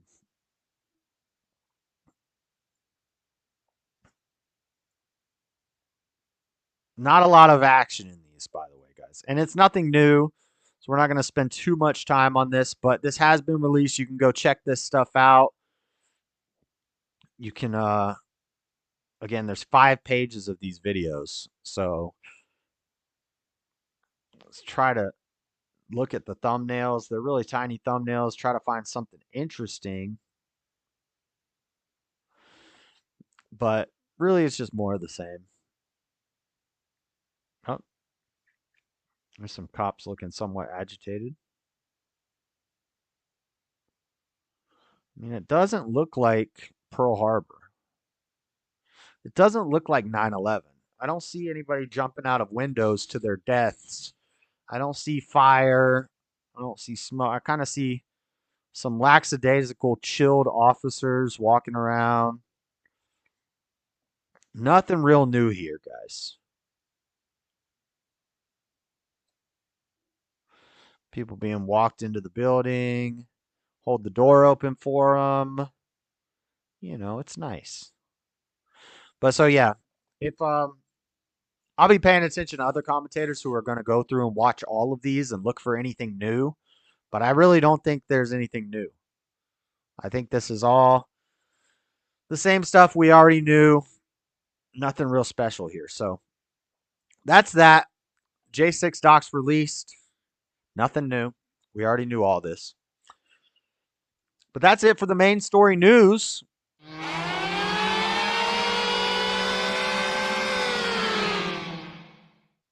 All right. Let's do some memes. Y'all want to look at some memes? It's meme time. China memes. Let's get these memes opened up. I think I got a bunch of memes today. Someone didn't send me any memes yesterday, but it's okay. It's okay. We found memes. We stole some of his that he sent me in previous weeks that I didn't use, and we got other ones from other places. So let's do the memes.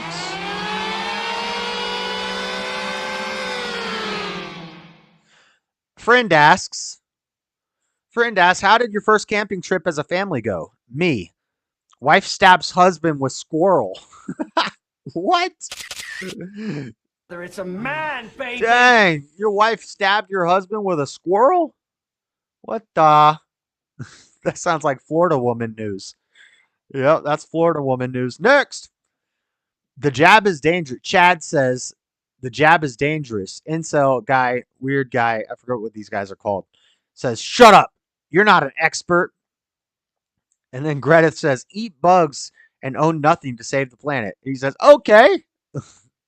Okay. Beta! Yep, sounds about right. Next. Oh, y'all remember when we were watching the UFC 295 pay-per-view on stream the other day, and me and Daddy Jub were talking about how Trump, Tucker Carlson, Dana White, and Kid Rock walked in together. And sitting right behind those four beasts, those four alpha males, we had Bill Burr, the liberal comedian who fell off since he got married. The guy who talks bad about women and stuff, and you think he's like an edgy alpha. Well, since he got married and had some kids, he's kind of fallen off, and now he's a liberal.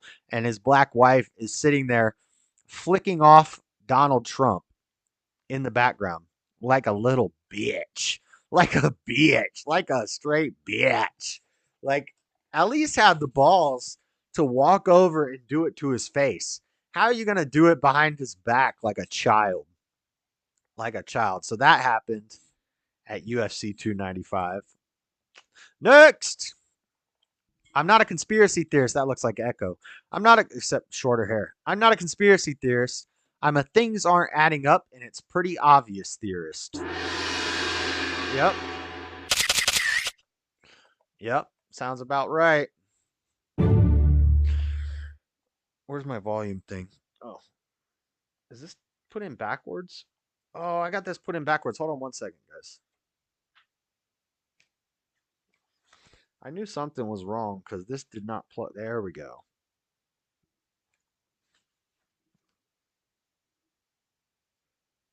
There we go. That's fixed. Okay. Let's check it. Nice. All right. Look at this Venn diagram. Do you guys know what mountain lions, babies, and Marxists all have in common? They're all three impossible to reason with.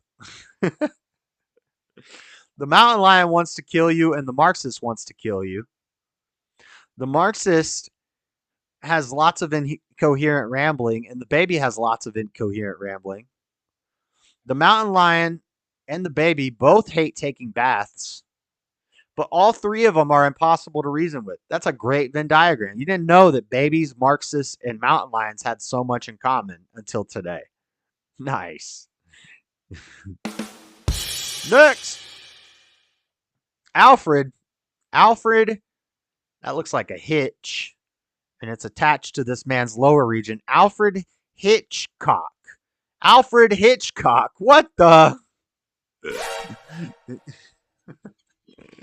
That's Alfred Hitchcock. Next. Punch it, bro. The light's gray. The dogs are colorblind. So the dog's driving the car. It says, punch it, bro. The light's gray. Nice. Next. You can't listen to Christmas music before Thanksgiving. Do you hear what I hear?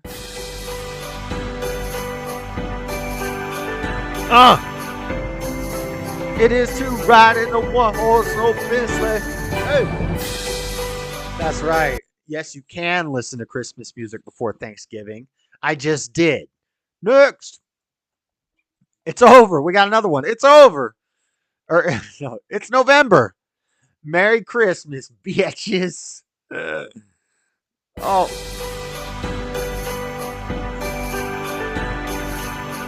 what fun it is to ride in a one-horse open sleigh. Hey. Next. What you think winter is? Chestnuts roasting on an open fire. Jack Frost nipping at your nose. What winter actually is to most people. Pushing the car out of the snow. Yep. Yep, sounds about right. Next! My grade 8s asked me, this must be a British post because they call them, instead of saying 8th graders, in England they say, my grade 8s asked me how many boyfriends I've had in my life, so I started counting. When I reached 4, one kid shouted, "She made for the streets." Yeah, she made for the streets. Poor teacher. Chad student. Next. Please help. I'm struggling to afford groceries. You obviously, Dan Crenshaw and Mitch McConnell say the rhinos, the rhino warhawks. Please help. I'm struggling to afford groceries. Average American. Then the rhino warhawks say you obviously fail to understand what a good investment $100 billion for Ukraine is. Sounds about right. Next. Colorado Springs shooter identified as non-binary. Denver shooter identified as transformer. Aberdeen shooter identified as transformer. Nashville shooter identified as transformer. Also, fun fact to add to this, to go back a little farther, did you guys know that the Unabomber, Ted Kaczynski, who's touted as some like hero for the right, which he is not. He is not. I still think the Unabomber was pretty cool. He was kind of based, still a terrorist, not a good guy, but a smart guy. He was very smart. IQ of 167 at 5 years old. Accepted into Harvard at 15 years old. Taught at Berkeley. He was a smart guy. MK Ultra for a while, which, maybe led to some of the crazy things he did. Crazy guy, evil guy, but a smart guy. But not some like Zeppelin for the right. He was kind of liberal. He talked bad about the leftists in his manifesto, but he also talked bad about the righties in his manifesto. Why am I talking about the Unabomber? Why does it apply to this meme? Because for 2 years, the Unabomber identified as transgender, and he almost got sexual reassignment surgery until he realized, oh, I'm not actually, I just want to feel it was basically sexual stuff he wrote about in his journals, that he wanted to feel what it would feel like to be a woman and get the eggplant put into the nunu. He wanted to feel that, and he was fantasizing about it. So for 2 years, he basically identified as transgender, and he was going to a psychologist who said that he was never actually transgender. I don't know if this is like a retroactive way to clean up for the transgender community. They want to like clean up the story to make it not seem like he was part of that community, but he was, and he was going to get gender reassignment surgery. And then at the last minute, he said, no, wait, this is crazy. Why would I do this? This is stupid. So yeah, the Unabomber was one of them people too for a little while. Next. Marcus Welby, medical doctor, says people who drank Boone's Farm as teenagers are immune to any virus. Sounds true. It's a man, baby. That's what happens when you be drinking at Boone's Farm. I drank Boone's Farm. Let me see if chat's. Uh-oh. Let me see if what chat saying. Man, I hate Dan Crenshaw. What the? Next. The biggest scam in life: paying taxes on money you make, taxes on money you spend, and taxes on things you own that you already paid taxes on with already taxed money.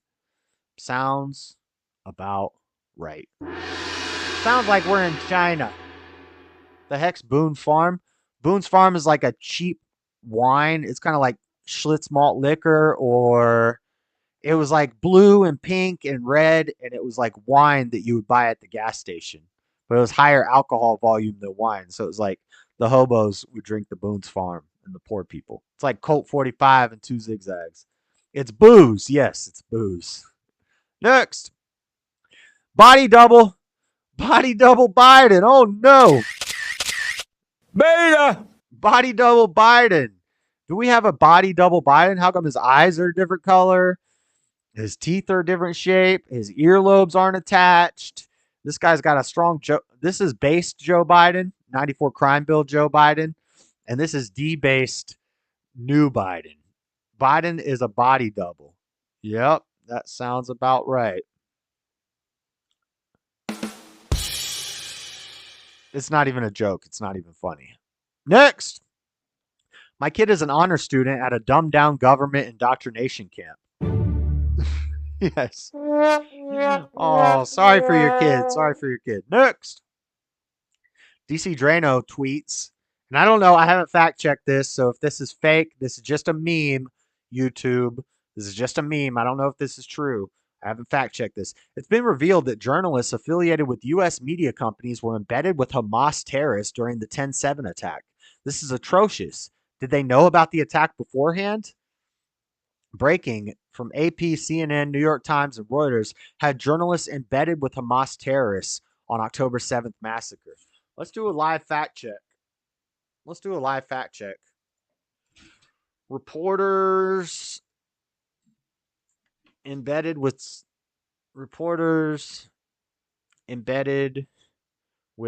Hamas. The accusation was of a rare severity. Israel's official account on X, managed by the Ministry of Foreign Affairs, wrote on November 9th the AP, CNN, and New York Times and Reuters had journalists embedded with Hamas terrorists. It looks to be true. Jerusalem Post is talking about it. Cotton demands answers. Senator Cotton demands answers on journalists embedded. New Republic. Why are CNN, ABC, and NBC reporters embedding with Hamas? Seems to be true. Let's see what Newsweek said. The fact checkers Newsweek. Let's see if they disagree. Photograph showing freelance news photographer with Hamas sparked new theories about the organization's attack on Israel. The report from news organization Honest Reporting says the goal is exposing anti-Israel media bias. Alleged freelance photographer Hassan Eliza, among first photographers to capture footage, had previously taken photographs of members of Hamas leadership. The report quickly drew outrage. Just tell me if it's true or false. Looks like it's true. Fact check, true. Fact check, true. It was true. Next. Thanks, DC Drano. Hey, this is going to be the future of the electric chair. Solar paneled electric chair. This is what you hear when you get electrocuted. It sounds like your cell phone vibrating.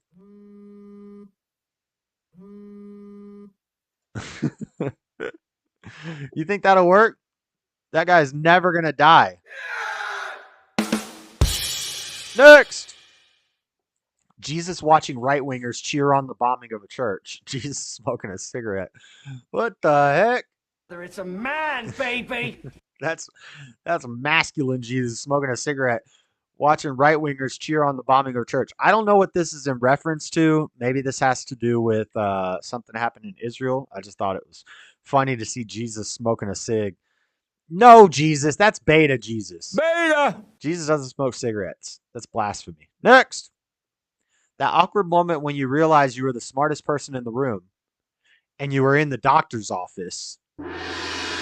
Welcome to China. You're the smartest person in the room and you're at the doctor's office. Is this a joke? Because if it's a joke, it's not funny. No, it's 100% true. This is why I don't go to the doctor's office. Because I feel like this every time. Next! Last year marked 200 years since Karl Marx was born. Here's a list of the top 5 nations where his ideas brought prosperity. 1, 2, 3, 4, 5. None of them worked out good. They all did horrible. Slam the door on this nonsense. No. Knock, knock, knock, but you can't get in. No. Ring the doorbell. It ain't gonna happen. Hit the buzzer. Nope.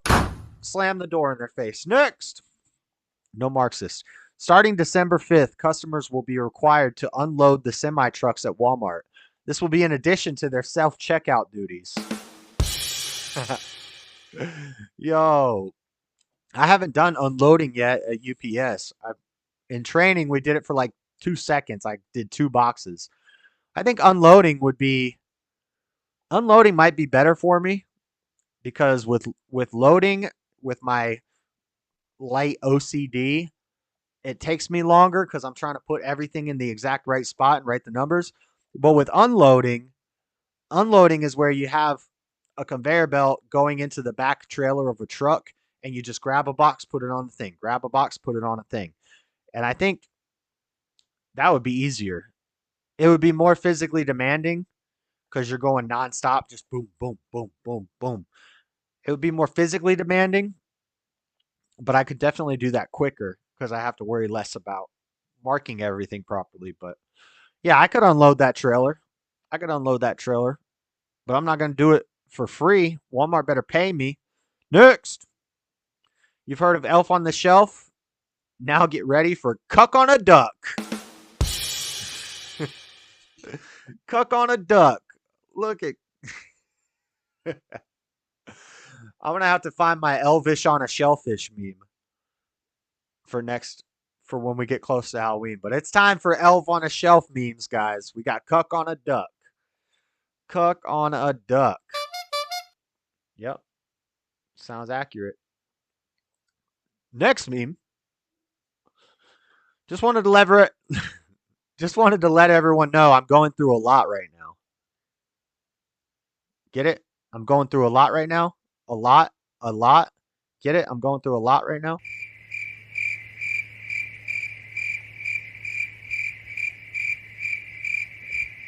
No, that's not funny.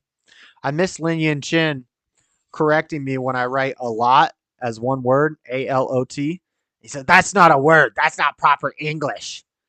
It's not proper English. Well, what am I supposed to put? A lot? Then I'm walking through a parking lot. I just say a lot, A-L-O-T. And that is actually acceptable English in non-formal writing. If you're not writing like a formal letter or a formal document, it's perfectly acceptable to put A-L-O-T. So he's wrong, as usual. Going through a lot. I get it. Next. Trespassers will be hog-tied and told, you got a purty mouth, boy. You got a purty mouth. Why don't you squeal like a pig, boy?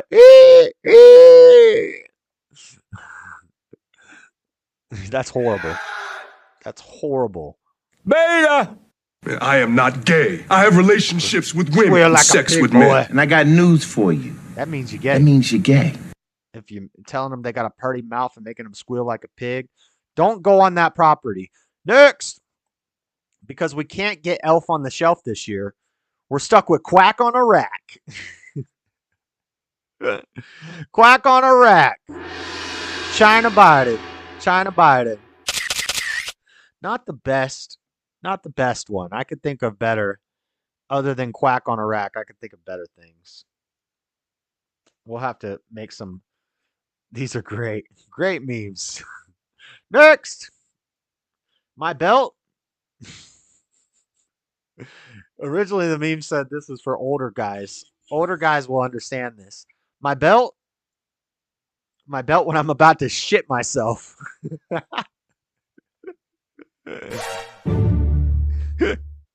It's a Rubik's Cube. Mr. Mad can solve that real quick. My belt when I'm about to shit myself. I can't get this thing off. I have to solve this freaking puzzle. I'm in a hurry. I'm about to dump. Okay. Next. This turkey says, I am 1/1024th bald eagle. That's like a Elizabeth Warren turkey.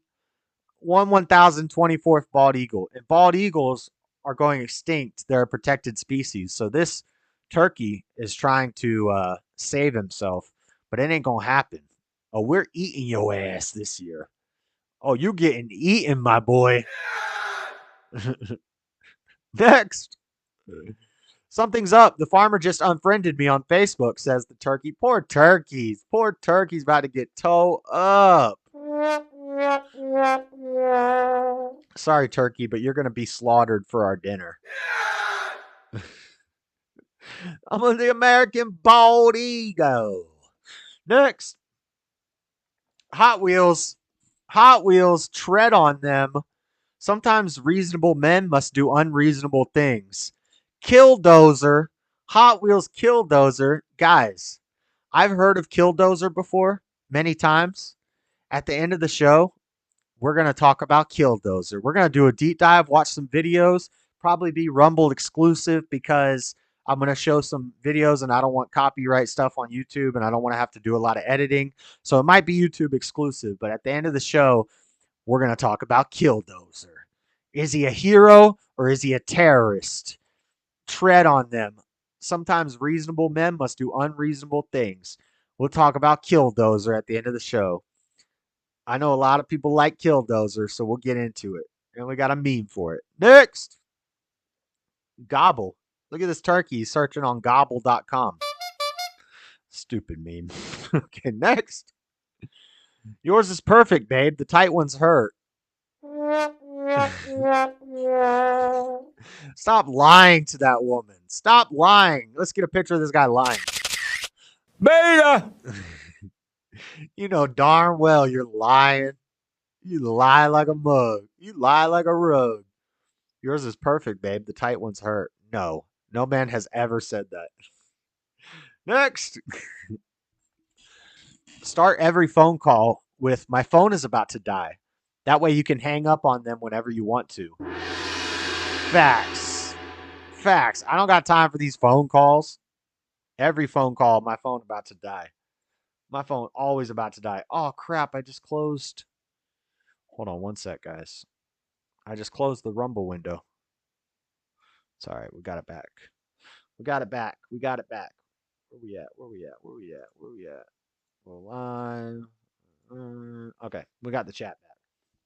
Thank you. Marvin Haymeyer is my hero. Go Killdozer, go. Oh, we're going to talk about Marvin Haymeyer. I think he was a pretty cool guy. I got one critique, one thing about that whole story that I don't like. And we'll get to it at the end of the show. But let's move on. Next. Coolest septic truck ever. The stool bus. It's the squad. We got the squad on the stool bus. Beta! I think that I've actually might have done this meme once before. I try to never reuse the same memes, but we had one similar to this. I think it was different. Coolest septic truck ever. The squad. It's the squad. Next. The first Fast and the Furious movie.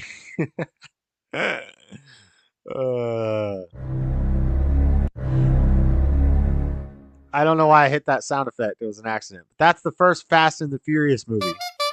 He's got a little bike horn. Next. Cringe. Eat the rich. Oh, the billionaires. The billionaires. And then we got the girls, the white liberal girls, saying, eat the rich. Cringe. And then we say, Taylor Swift reaches billionaire status. Oh my God, yeah, slay queen.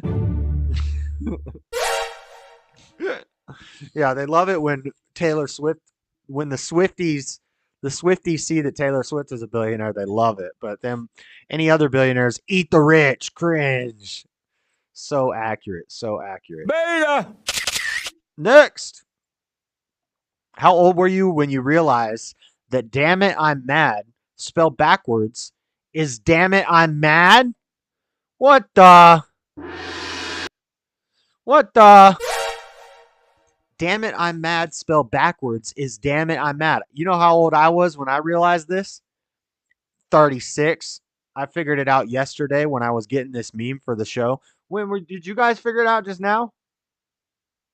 That's a palindrome. Is that a palindrome? Palindrome. Or is palindrome word or phrase same backwards as forwards? Yeah, that's a palindrome. Damn it, I'm mad is a palindrome. I never knew that. Fun fact. Next. America's be like, I'm just going to rage against one half of the machine. Yep, that's what America's be like. Next. Aliens watching this season of Earth be like, what the?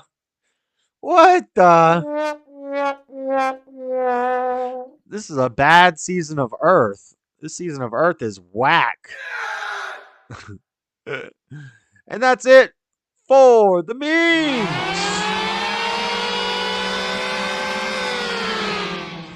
That's all the memes we got, guys. All right. I think we do have a bunch of funny reels, so we're just going to roll quickly right into those, and then I'll take another restroom break, and we'll get into the rapid fire news.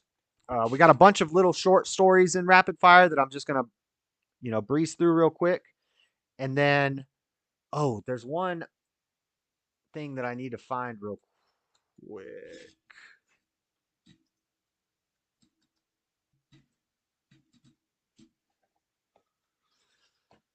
I'm trying to find the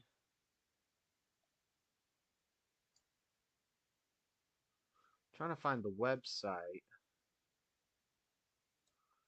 Problem is Google does not want you going to this website to buy this, but we'll do that. We'll do that live. We'll find it. The preview. I showed it in another stream.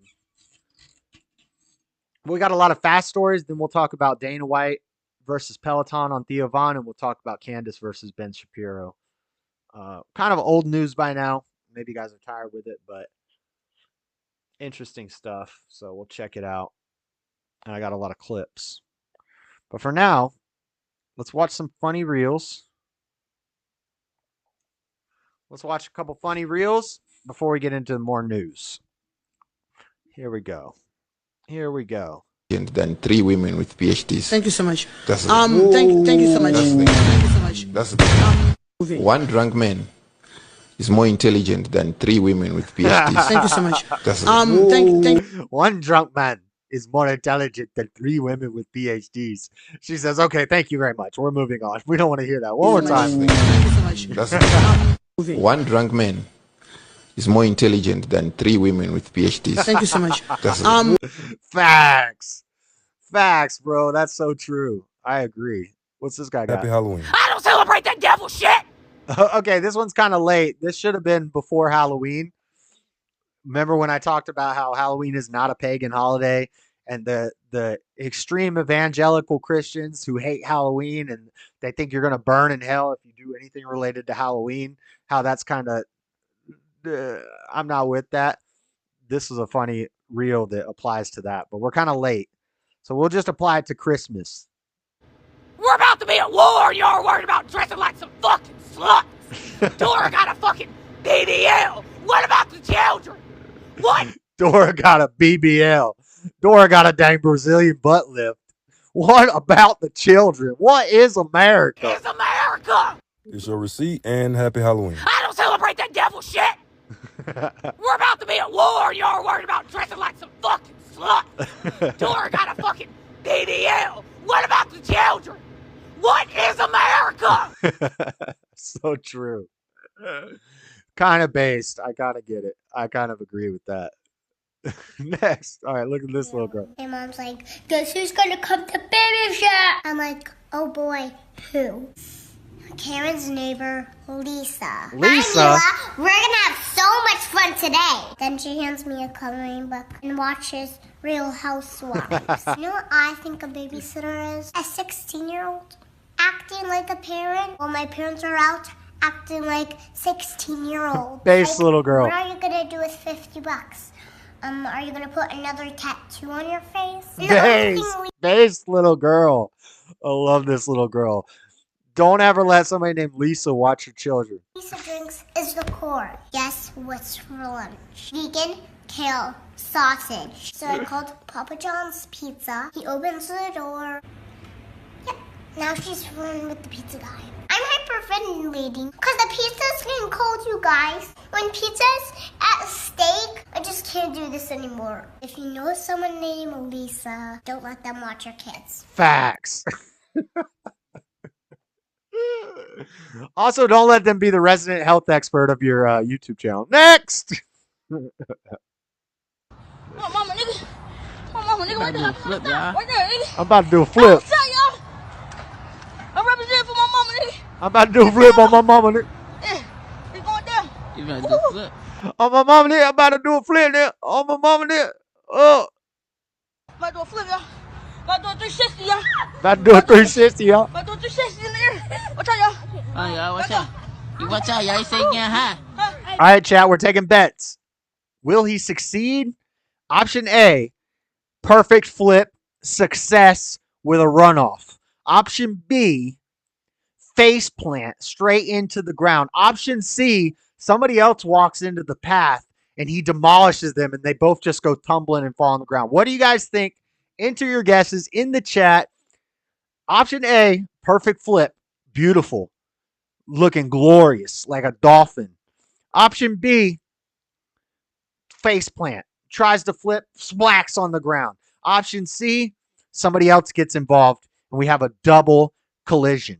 What do you guys think?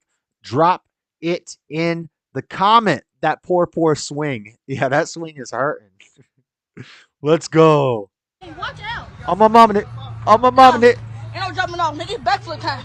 It's backflip time. Backflip time. You gotta fuck yourself up. Hold on. Ready? I ain't going for that. Do it. I ain't going for that. A lot of preparation time. A lot of lead up. All right, here we go. He's I know better say. He's getting close. He gets stuck in the swing. Perfect flip. Shit. He's gone. Shit. Oh shit. Oh. You about to do a flip?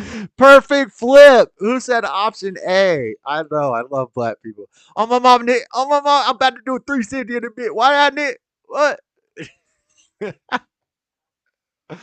That did not end how I expected it. I did not expect a beautiful, perfect 10 of 10 flip. And then almost a pull up on the bar. He couldn't quite get the pull up because he weighs like 350 pounds. That was glorious. That was a glorious flip. It's a man, baby. That was a glorious flip. All right. Next. What's this one? Fucking suburbs with it. I think I've played this before. This is just a classic. I'm in the fucking suburbs with it. Rah, bing, bow, bah. Hey, yo, Terry, fuck going on? Hey, how's it going? Motherfucking suburbs with it. Rah, bing, bow, bah. Hey, yo, Terry, fuck going on? Hey, how's it going? So that's the difference between a hood black kid doing a perfect flip and then a wannabe black wigger white kid in the suburb. Fuck going on?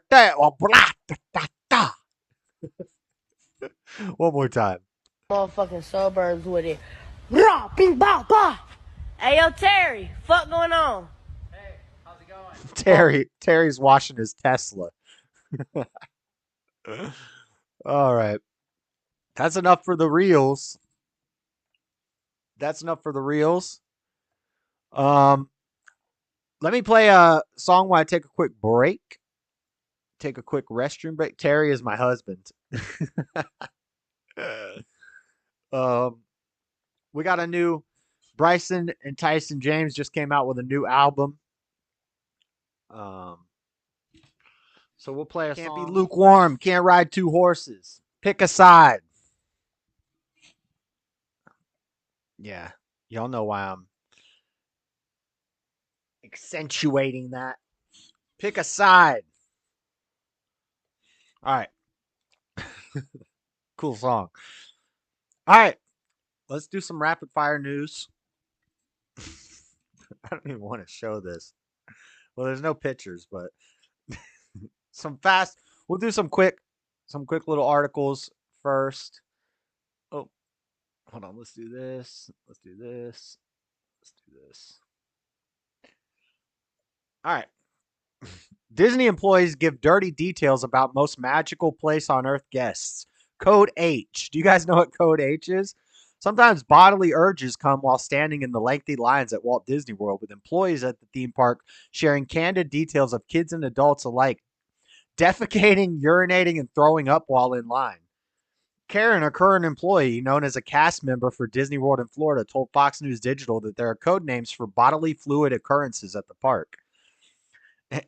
A code U is urine, code H is for poop, and code V is for vomit, she said. Why is H for poop instead of P? Vomit happens daily, but code H happens only a couple times a month. Counter pressure minus the counter pressure. I don't get it. One time I was assisting at a gate at an attraction, and there was a little girl, and she was like, "Mom, I have to go to the bathroom. I have to go." Mom was like, "No, you can hold it." She ended up peeing all over because she couldn't hold it. Family still wanted to ride. I was just like, you're not riding with your child literally dripping in pee. So they got code H's at Disney World. That's gross. Fun story. By the way, Rumble, hit the like button. This is what we do here. Hit the like button. If you like it, tell a friend. If you hate it, tell everybody. Hit the Cash App up. Send me some money for Christmas so we can keep doing cool stuff on the show. Get a new microphone soon. Get some equipment, all the good stuff.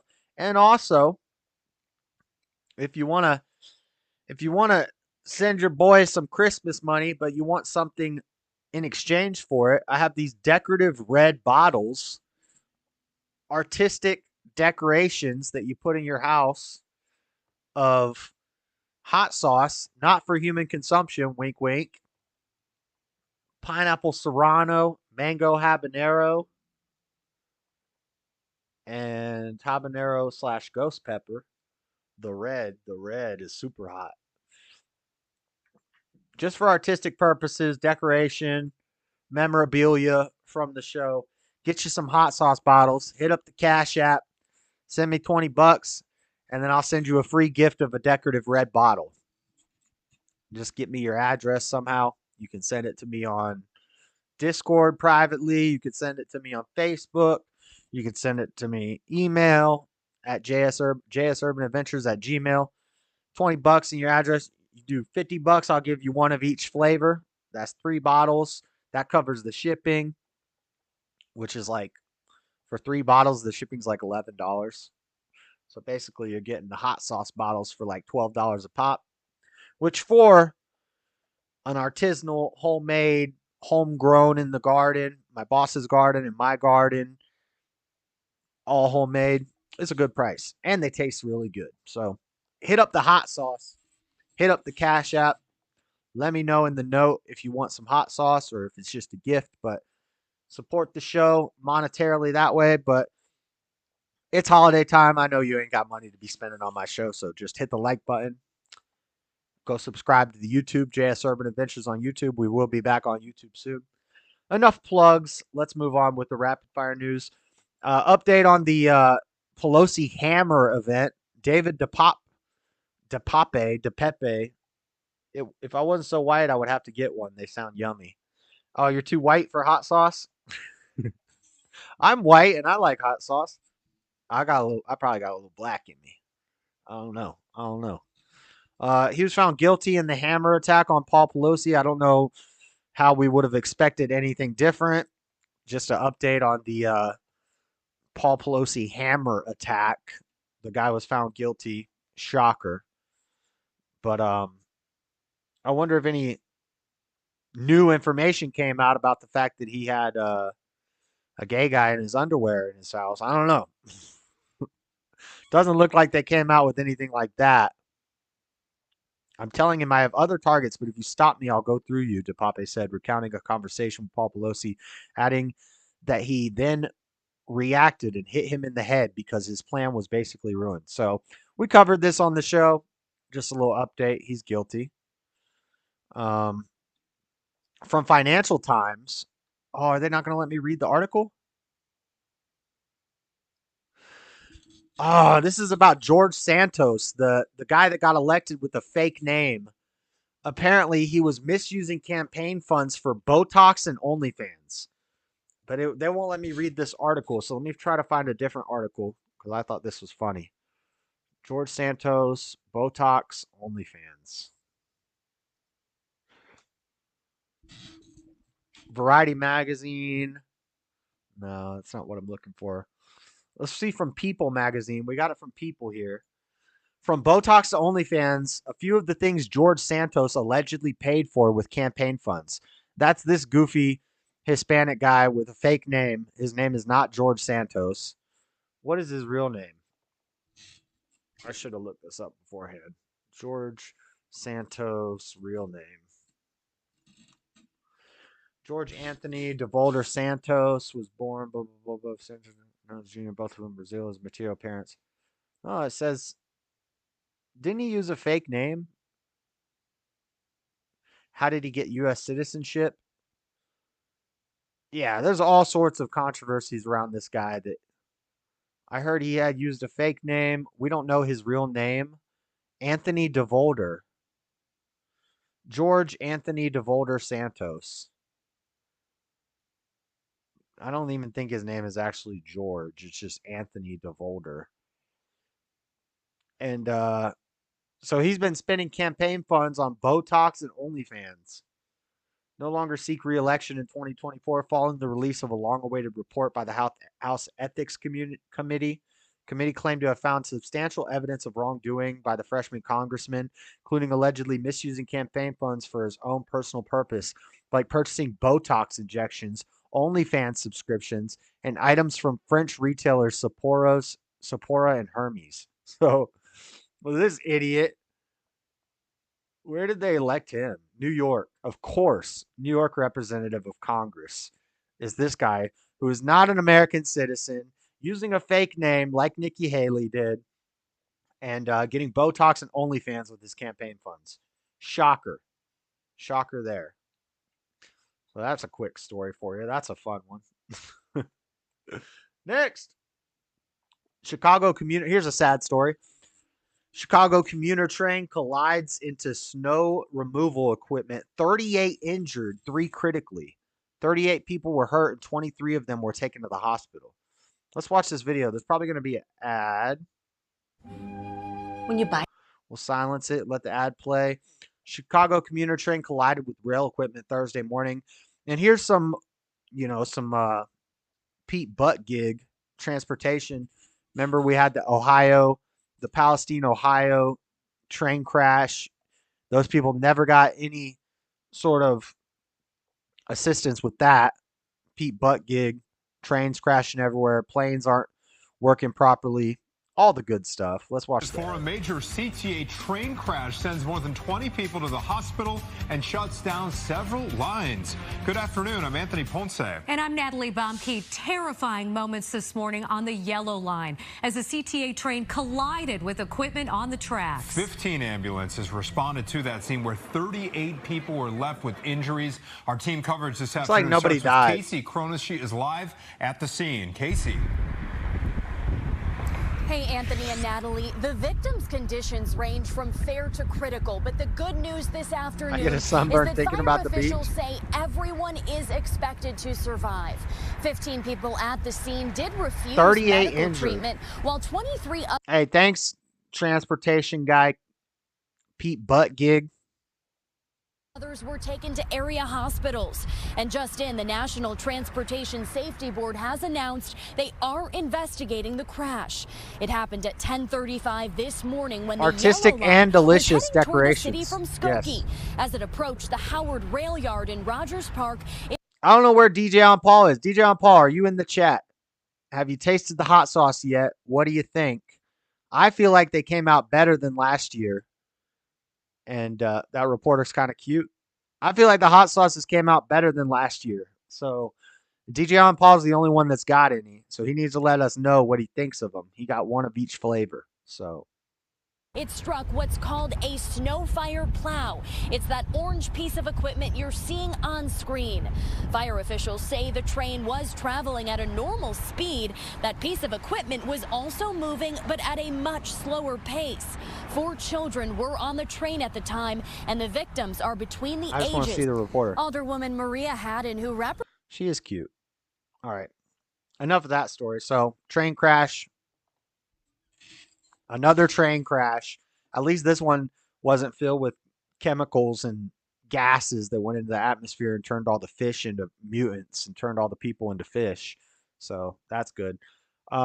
This is an old story that I heard Hake talking about, and then it popped up on my feed at one point. I think this is from space.com, and I'm going to show you something funny. So apparently some astronauts lost a bag of tools in space. Lost astronaut tool bag from the ISS shines in new telescope image. So you can see this tool bag in a camera or a telescope flying through space. We just have a bag of tools in our orbit. A lost tool bag in space shines brightly in new image taken from Rome. 2 astronauts spacewalking. Now listen to this. Listen to this. Hold on. Let me see if I can pull this up on the side. 2 astronauts. How do you spell astronauts? There's no G. Astronauts lose tools. See if it'll show me images of these two.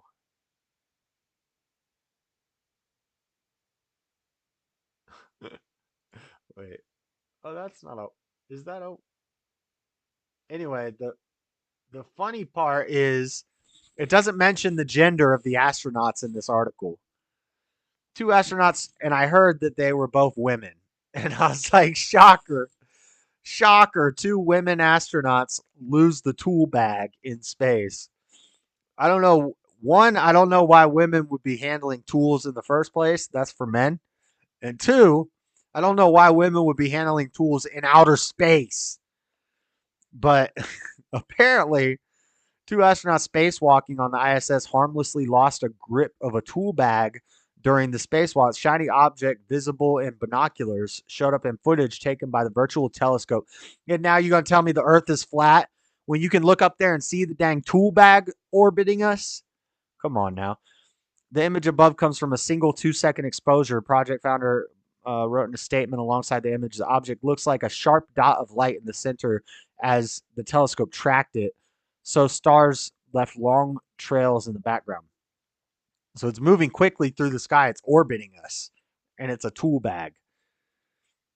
NASA, oh, it does tell you. Okay. NASA astronauts Jasmine Mogbelli and Laurel O'Hara were doing a challenging solar array part replacement when the tool bag was inadvertently lost. And these are them. The 2 ladies. 2 space ladies. This one doesn't even look like a lady, to be honest with you. 2 space ladies, Jasmine Mogbelli and Laurel O'Hara. 2 space ladies lost the tool bag. Shocker. Shocker that the women lost the bag of tools in space. I thought this was funny. We're being orbited by tools. Just another day. Yeah, there's tools everywhere. We're always surrounded by a bunch of tools. Now we just got an extra bag of tools that some women dropped in outer space. Stay away from tools in space stations, ladies. Jeez Louise. Go raise your children. Next. Updates on Israel. Quick update on Israel, and then we'll get into our 2. Well, we got one more short story. I bet they wouldn't have lost a spatula. Just saying. Right. If they were cooking breakfast in space, I bet you the frying pan and the spatula would not be floating in our orbit. Here's Israel and Hamas reach a tentative deal to pause conflict and free dozens of hostages. So that's good news. Apparently they're gonna pause and they're gonna release 50 hostages. November 18th, Israel, the United States, and Hamas have reached a tentative agreement to free dozens of women and children held hostage in Gaza in exchange for a 5-day pause in fighting. The Washington Post reported on Saturday, citing people familiar with the deal. As part of the detailed 6-page agreement, all parties would freeze combat operations for at least 5 days, while an initial 50 or more hostages are released in smaller groups every 24 hours. The Post reported. Hamas took about 200. I wonder if any of the hostages who were dead and then the next day they were alive again, like that German girl, whose mom was crying, and then the next day she was dead. She was dragged through the streets in the truck. We showed the video. But then the next day, apparently, her mom said she was alive still. Any of these supermodel women from other countries that happen to be at this rave on October 7th, I wonder if any of them will be freed. Keep us updated, propaganda media. As part of the detailed I already read that. So, ceasefire, they're going to release 50 hostages. If it's true, it's good news. If it's true, it's good news. Speaking of spatulas, stubborn one, that's a great Christmas gift. Your husband's going to get you a spatula for Christmas? That is a funny Christmas gift. Like, get cooking, woman. Here's a spatula and a vacuum. Great Christmas gifts. Great Christmas gifts for the wife. All right. That's all the quick stories we have, except for one. I talked about this on the stream the other day. And I want to get this game. There's a new game that's come out. And I want this game. Conjure a world beyond your wildest imagination. I want to see the preview for the game.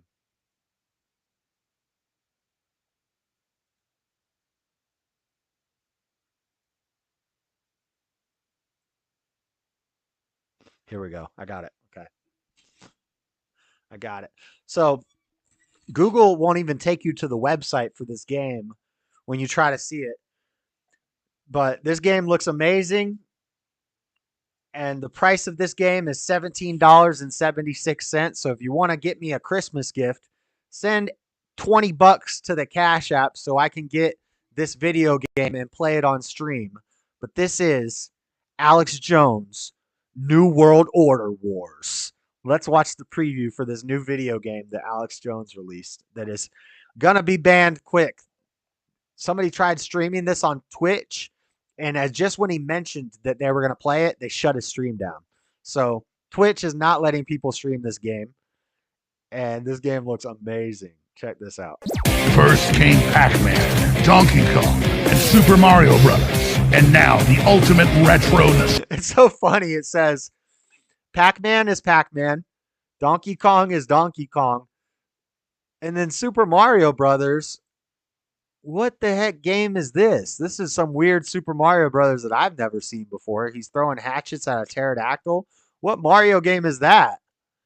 Super Mario Brothers. And now the ultimate retro nostalgia throwback game. I present to the world Alex Jones's New World Order Wars. They're turning the friggin' frogs gay. I'll eat your ass. I'll eat your ass. Bro, there's gay frogs in the game. There's scientists with big old jab needles that are trying to stab you. You fight Hillary Clinton. You fight the main boss, I think, is Bill Clinton. And I think Maxine Waters. There's kids in cages. You fight Fauci, which they call Dr. Fugel in this game. And then he gets eaten by a bunch of beagles. I've watched like the first 2 levels. I haven't watched the whole game because I want to play it and be surprised. But he's fighting the giant puppet octopus here. I don't know who that is, but every boss is like one of the elites or one of the globalists. You fight Zuckerberg, Epstein. You go to Epstein Island. You fight Epstein. You Nazi scum! There's Fauci. You're shooting Fauci lizard. You Nazi scum. Let's free the patriots and defeat the globe. That's Zuckerberg, and this is social media prison camp. So all these people are patriots who got locked up and censored for their free speech and put in cages, and you got to fight the thought police, Zuckerberg. He's a giant lizard. We get Trump as support, as a power-up. You get a Trump superhero that follows you around, shoots lasers out of his eyes. Going to defeat the globalists very bigly. We're going to defeat the globalists very bigly. This game is mostly peaceful. Woo! Ah! Ah! Very bigly. This game is mostly peaceful. You see the scientists with needles in there? They have giant needles in their hand. They're trying to kill you. Woo! Ah! Alex Jones going Super Saiyan. I'm going to lower the world's population. There's Bill Gates. I'm going to lower the world's population. Oh, big Bill. And there's Bill Clinton playing the saxophone on some palace. Taking you down, rapist. I did not have... I'm taking you down, rapist. Have sexual relations with that saxophone. I did not have sexual relations with that saxophone. This game looks epic. I want to get it. The website, like, you can't find the just the website for it. There is a website just dedicated to the game. Here it is. Okay, that's pretty far down, but 1776. The game is 1776. Alex Jones versus the NWO. Save the world from the evil globalist plot to turn everyone into bug-eating, pod-dwelling libtards. Every day, join Alex and his allies. You got Donald Trump here with lasers out of his eyes. Every day, the deep state sues, lies, defames, and kills law-abiding patriots who threaten their power. Defeat big tech cucks and more. Epstein Island. You go to Epstein Island. Other anti-American communist bosses throughout the adrenaline-inducing adventure. You got Hillary, Witch Hillary, Demon Witch Hillary. Play as Alex. For the first time in history, experience the world through InfoWars leader Alex Jones' eyes and see the war he fights. Like, that's his day-to-day life. You got Tucker Carlson throwing you a power-up in this level. Here's Hillary or Maxine. It says Crooked Witch of the West Wing. And there's babies in cages. I thought Maxine Waters was the Crooked Witch of the West, but I think that's Hillary. I don't know. Save the babies. It's no secret the NWO reptiles are after our children. Play NWO Wars now to help save these innocent victims from these monsters. They are turning the friggin' frogs gay. Only Alex Jones can stop the madness and restore balance in the brain force. And there's the gay frogs shooting rainbows at you. Leading free speech inspired game developed by a studio ready to create monumental games. So that's pretty cool. I want to get this game and play it on stream. That's funny. All right. So those are all like the rapid fire news stories. Now we're going to spend a little time talking about these two stories. We'll do Dana versus Peleton first. So Dana White was on Theo Vons' podcast. Theo basically mentioned that he had a sponsor that called him after he had RFK on his show, and they said, you need to take that stream down. You need to take that episode down, or you're going to lose your sponsorship with us. And Dana White heard this, and Dana White was like, oh, I've dealt with that before. You need to just tell him, F him, F him. So from MMA Weekly, and then I got some clips, Dana White roasts woke company for trying to cancel political speech. Dana White has shown over the years that he isn't afraid to speak his mind, and he encourages others around him to do the same. CEO was recently confronted by a major sponsor of his company and responded in typical Dana White fashion. After posting a video in support of Donald Trump on his personal social media account, one of the sponsors called and urged him to take it down, to which he politely told them, go fuck yourself. While speaking with Theo Vaughn, Dana White went on a rampage and tore Barry McCarthy and his Peleton bike company apart after finding out about their bullying tactics towards the comedian. According to the American stand-up comedian and podcaster, revealed he was forced to take down an old interview at the demand of McCarthy. This didn't sit well with White, who let his thoughts be known on the situation. So let's watch this clip. This is a long clip. That's the only article I have for it. But this is like a 10-minute clip. But we're going to watch it because it's pretty. He touches on the Bud Light situation, and he touches on, free speech and these sponsorship deals and how you need to get in a good relationship with your sponsor and you need to have good values. So let's watch this. Recently, I've become very involved in the on the sponsorship side. So, I meet with these guys and for YouTube, this is all going to be edited out because Theo's show is very copyright. So I'm going to have to edit this whole segment out of YouTube. You guys can go watch the episode on Rumble to see it uncut. But I just did an interview the other day about the money. It is about the money because it's a sponsorship deal, but it's not just the money. I'm not going to go for... You might say, well, what about Bud Light? Your views are aligned with Bud Light?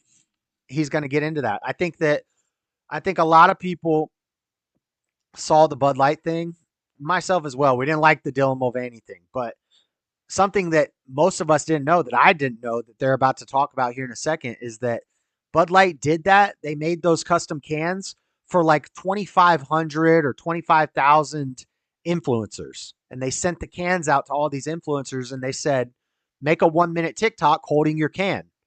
And that's what happened.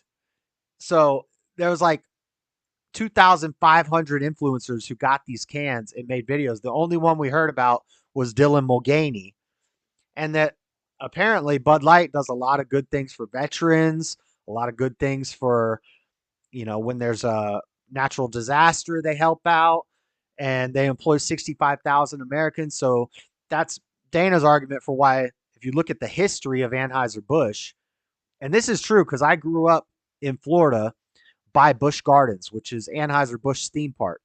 They have Busch Gardens and Adventure Island. Anheuser-Busch owns these two theme parks, and I used to go there all the time. I had a summer camp at Busch Gardens that I would go to. We got to play with animals and hold animals and blah blah blah. It was a summer camp. It was cool. The roller coasters are great. Beer testing. I always wanted to do beer testing, but I never did it because I was too young. But Anheuser-Busch has always been an all-American company. They made one mistake, and we held their feet to the flames. We said, hey, don't play around like that. And I think that they are correcting their mistake, and that's what Dana White says here, that they are a good company. They just made a mistake. It's pretty funny. I'm not going to take a bigger offer if it isn't something that I am aligned with and don't 100%. Kids in case. No, you should deal. And the phone's ringing every day. You're picking it up, and they don't like that. So this was during COVID. The UFC was the only game in town. All the other sports stopped. Everything stopped, but UFC stayed open, and they kept fighting. And they traveled to other places in the world to do their fights because they couldn't do it here. They did a show in Jacksonville. They went to other places, and people were pissed off. Sponsors were mad at Dana because they're like, "Why are you not stopping during COVID?" He's like, "I don't care about the sniffles. We have some of the most elite athletes in the world. We fight. Our job is to fight people. You think we're scared of the sniffles? We're not closing for this. No. America needs to be entertained. Are you not entertained?" And I think there was a TikTok made. Somebody made a TikTok and it went viral, and it was talking about coliseums are circuses, and sporting events are a distraction from what's going on in the world. And somebody made a meme or a TikTok about that, and it blew up. And I hear all the conservatives talking about it, and I'm not on that boat. I think we need entertainment. We have entertainment for a reason. We have sporting events because men like to compete. We have competition, the Coliseum, the Super Bowl, gladiators, sports. These are necessary parts of society for men so we don't kill each other. And it's not just a distraction. It does distract us from the rest of the world, but it's a necessary distraction. And the whole circuses and peanuts are used to distract us while the globalists take over. It's like, not really. It's used for entertainment. Entertainment is necessary. There's nothing wrong with being entertained and having fun and having some competition, especially with men. Men are competitive by nature. So I didn't like that whole arc with I heard everybody talking about it. Everybody saying, did you know that the circuses and the Rome, when they were falling, they did circuses and coliseums to distract the people from the blah, blah, blah. And everybody was talking about this at the same time. I think a TikTok went viral and everybody ate it up. It's like, no. Sporting events are for men to let out aggression without killing each other. It's competition. We have aggression, and it's necessary, and it's great. The UFC, football, I don't like the woke stuff the NFL does, but sports and these activities and this entertainment all has a place in society. You're doing this. They don't like that you're going through COVID. This is irresponsible. Kennedy Jr. on, and we had a couple companies call after that and say, yeah, just stuff about them. We're not advertising on this episode. My advertiser's like, you guys need to take the episode down, And right. I'm glad you agree, Cecil. And at the same time, I see where people are coming from with this idea that these shows are all to distract us from, but like, I see what they're saying, but it's like, sometimes we need a distraction. Sometimes the average person does not need to be concerned. We shouldn't have to be concerned with politics. There's weirdos like me who love learning about politics and religion and philosophy, but the average person doesn't care about this stuff. The average person, we just want a government. We just want to live our lives and not have government involved in everything And we just want the world to be a nice place, the average person. So for the average person, they can watch some. And for guys like me, we can watch sports. I'll watch some sports to distract me from the craziness in the world every now and then, and I think that's okay. And I think there's the average person in the world doesn't care about politics. They don't care about all this deep geopolitics and global wars. They don't want to hear about that stuff. They just want to be placated and maybe dumbed down to a degree. Maybe that's okay to a degree. Everything is in moderation. Like, we don't need everybody in the country to be a politics nut, you know? And we don't need everybody in the country to be a sports nut either. There are people who are way too into sports. I will definitely agree with that. Exactly. The average person is extremely simple. Work, pay taxes, watch some sports. Right. And I don't think there's anything wrong with that. I think that's okay. Because a lot of people, if they knew everything some of us know about the world and what's going on, they would just lose their mind and they would self-delete. They would kill themselves because they couldn't handle it. And so I think that's fine. Go do your job, take care of your family, watch a movie, watch some sports with your family. Everything in moderation. If you're an extreme sports nut and all you do is study the stats and then you get involved in gambling and you're losing your life savings because you're gambling on sports teams, then that's a problem. If you have no idea what's going on in the world around you because all you're doing is focused on sports, that's probably a problem. And I mean, and it would be the same, if all you did was concern yourself with politics, I think that could be a problem. That could be unhealthy. You need to have a balance. You need to balance things. Everything needs to be balanced. But yeah. I've never met him. Yeah. I've only watched his stuff. And you got this whole Democrat, Republican, fucking all this crazy bullshit. He's a fucking Democrat. Yeah. Right? But now they hate him just because he doesn't believe he's a Democrat with common sense. Right. Yeah. Right? He's like an old school. I feel like there was a cut there. Like they edited something that Theo said out because it kind of cut. And then he said he's a Democrat with common sense. Like he mentioned something about the Vaseline or something. Yeah. Right? But now they hate him just because he doesn't believe he's a Democrat with common sense. Right. See that cut there? Yeah. Right? What sponsor did it? Let me think. And I'm not afraid to name him. I don't know if I remember. I really don't. Right. I don't know if I believe you, but okay. That's fair. Fuck you. Yeah. Don't ever fucking call me and tell me who to vote for. Yeah. Yeah. Listen, man, you can't. It's like this whole Bud Light deal. People are talking shit now. Yeah, you could be right, Jeff Hewitt. As soon as I said that, as soon as it came out of my mouth, I was like thinking to myself, well, actually, he might be really smart. Because usually comedians are smart people. They're very sharp, quick thinking, pretty smart people. Maybe not a genius. Maybe he's not an Albert Einstein genius. But I bet you Theo's and most stand-up comedians, I bet you their IQs are like 120 to 140 in that range because they're sharp and they think well and they're smart and they articulate themselves well. And so these aren't like stupid people, you got to be pretty quick-witted and pretty smart to be a comedian. So yeah, I don't think Theo's dumb. As soon as that came out of my mouth, I was like, well, he's probably not dumb, but yeah, you know what I'm saying. Sellout and all the shit that they'll fucking say. Believe me, I'm the furthest fucking thing from a sellout. Yeah. Bud Light is the right move for me. They're exactly who I want to be with right now. And we are very aligned as far as core values go. You know what I mean? 65,000 Americans they employ. Yeah. That right there should be enough. 65,000 Americans guys are fanatical on this shit. That should be your, you guys think you're all looking for an apology. They ain't going to fucking apologize to you. Yeah, fuck that. Just because some risky fella, just because some, just because some risky fella, he's talking about Dylan Mulvaney.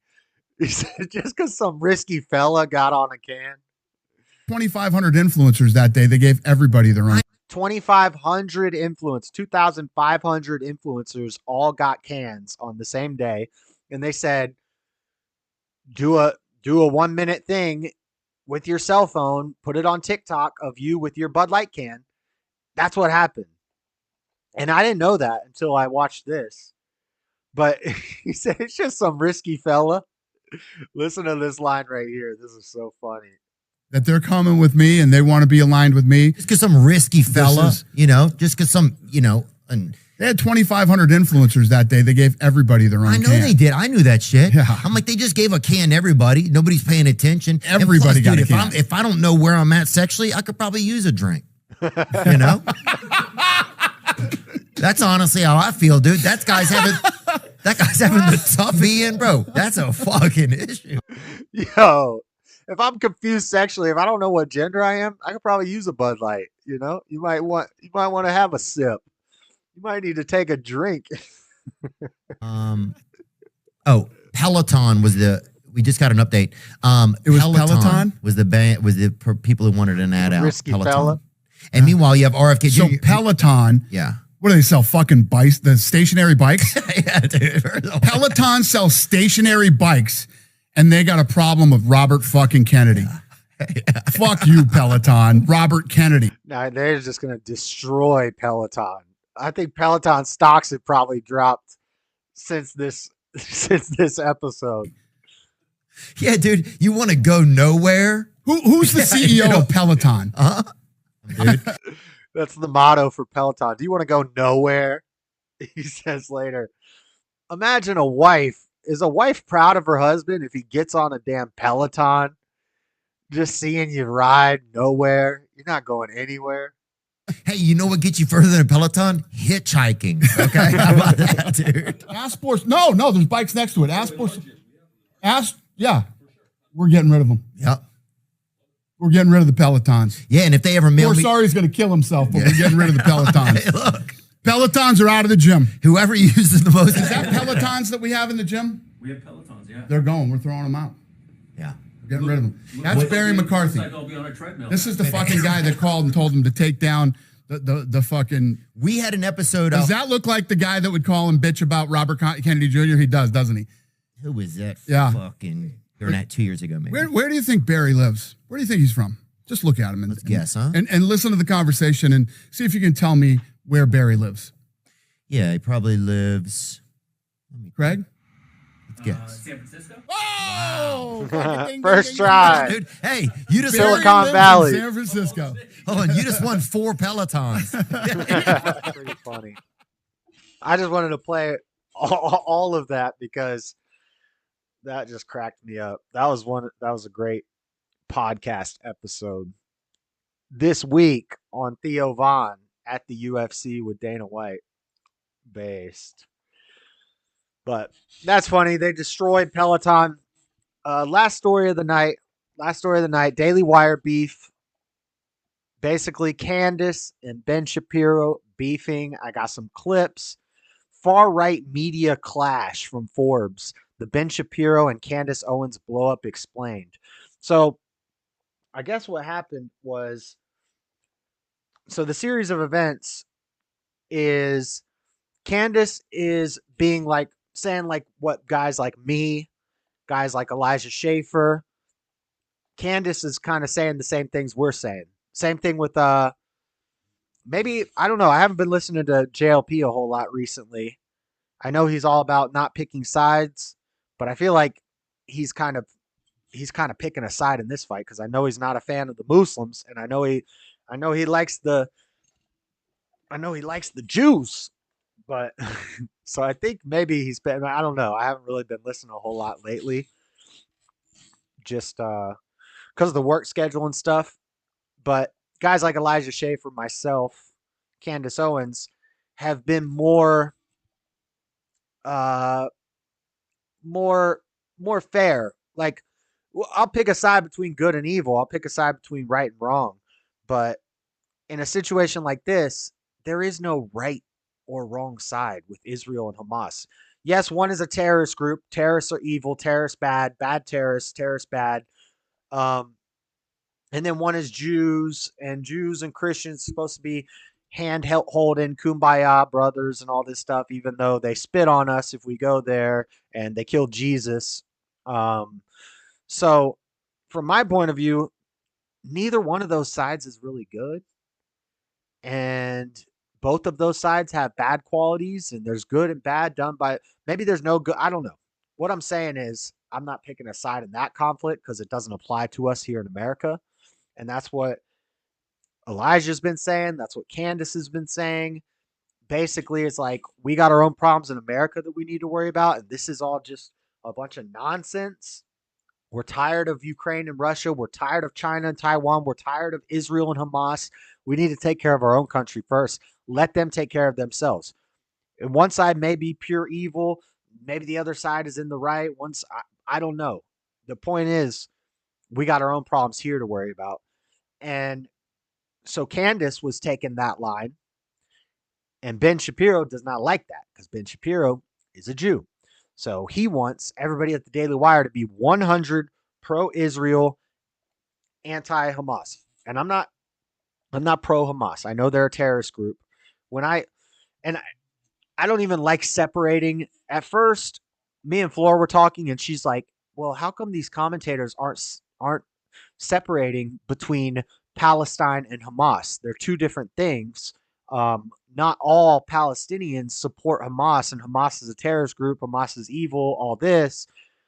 But when you look at the numbers, like 50% of Muslims support what Hamas is doing. So, and that's one of the biggest religions in the world. That's billions of people that support this stuff. So it is, it is kind of part of the Muslim religion that they want to see Christians and Jews wiped off the face of the earth.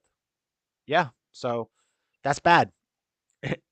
But I don't think that the Jews are perfect either. I don't think that they're doing everything right either. So I'm not going to pick a side in that because that doesn't have anything to do with me. That's why I won't pick a side there. But Ben wants everybody on the Daily Wire to be 100% pro-Israel, anti-Hamas.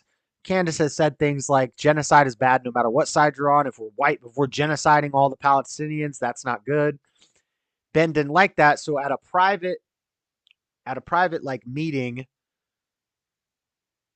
here, let me show you. This is what Candace said. No government anywhere has a right to commit a genocide ever. There is no justification for a genocide. I can't believe this even needs to be said or is even considered, at least a bit controversial to state. So Ben responds, well, he didn't respond to her, but at a private event, he was talking about Candace, and it leaked. So here's what he had to say. About Candace Owens, I think her behavior during this has been disgraceful. Without a doubt, I think it's not. He said, I think Candace Owens' behavior was disgraceful.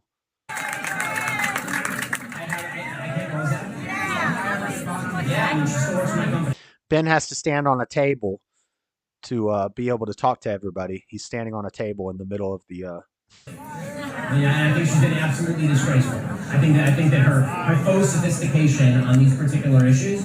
Her faux sophistication on these particular issues has been ridiculous. It's not faux sophistication, it's ridiculous. Has been ridiculous. Her faux sophistication is ridiculous. Everybody can see the moves that she's making and the things that she's saying, and I find them disreputable.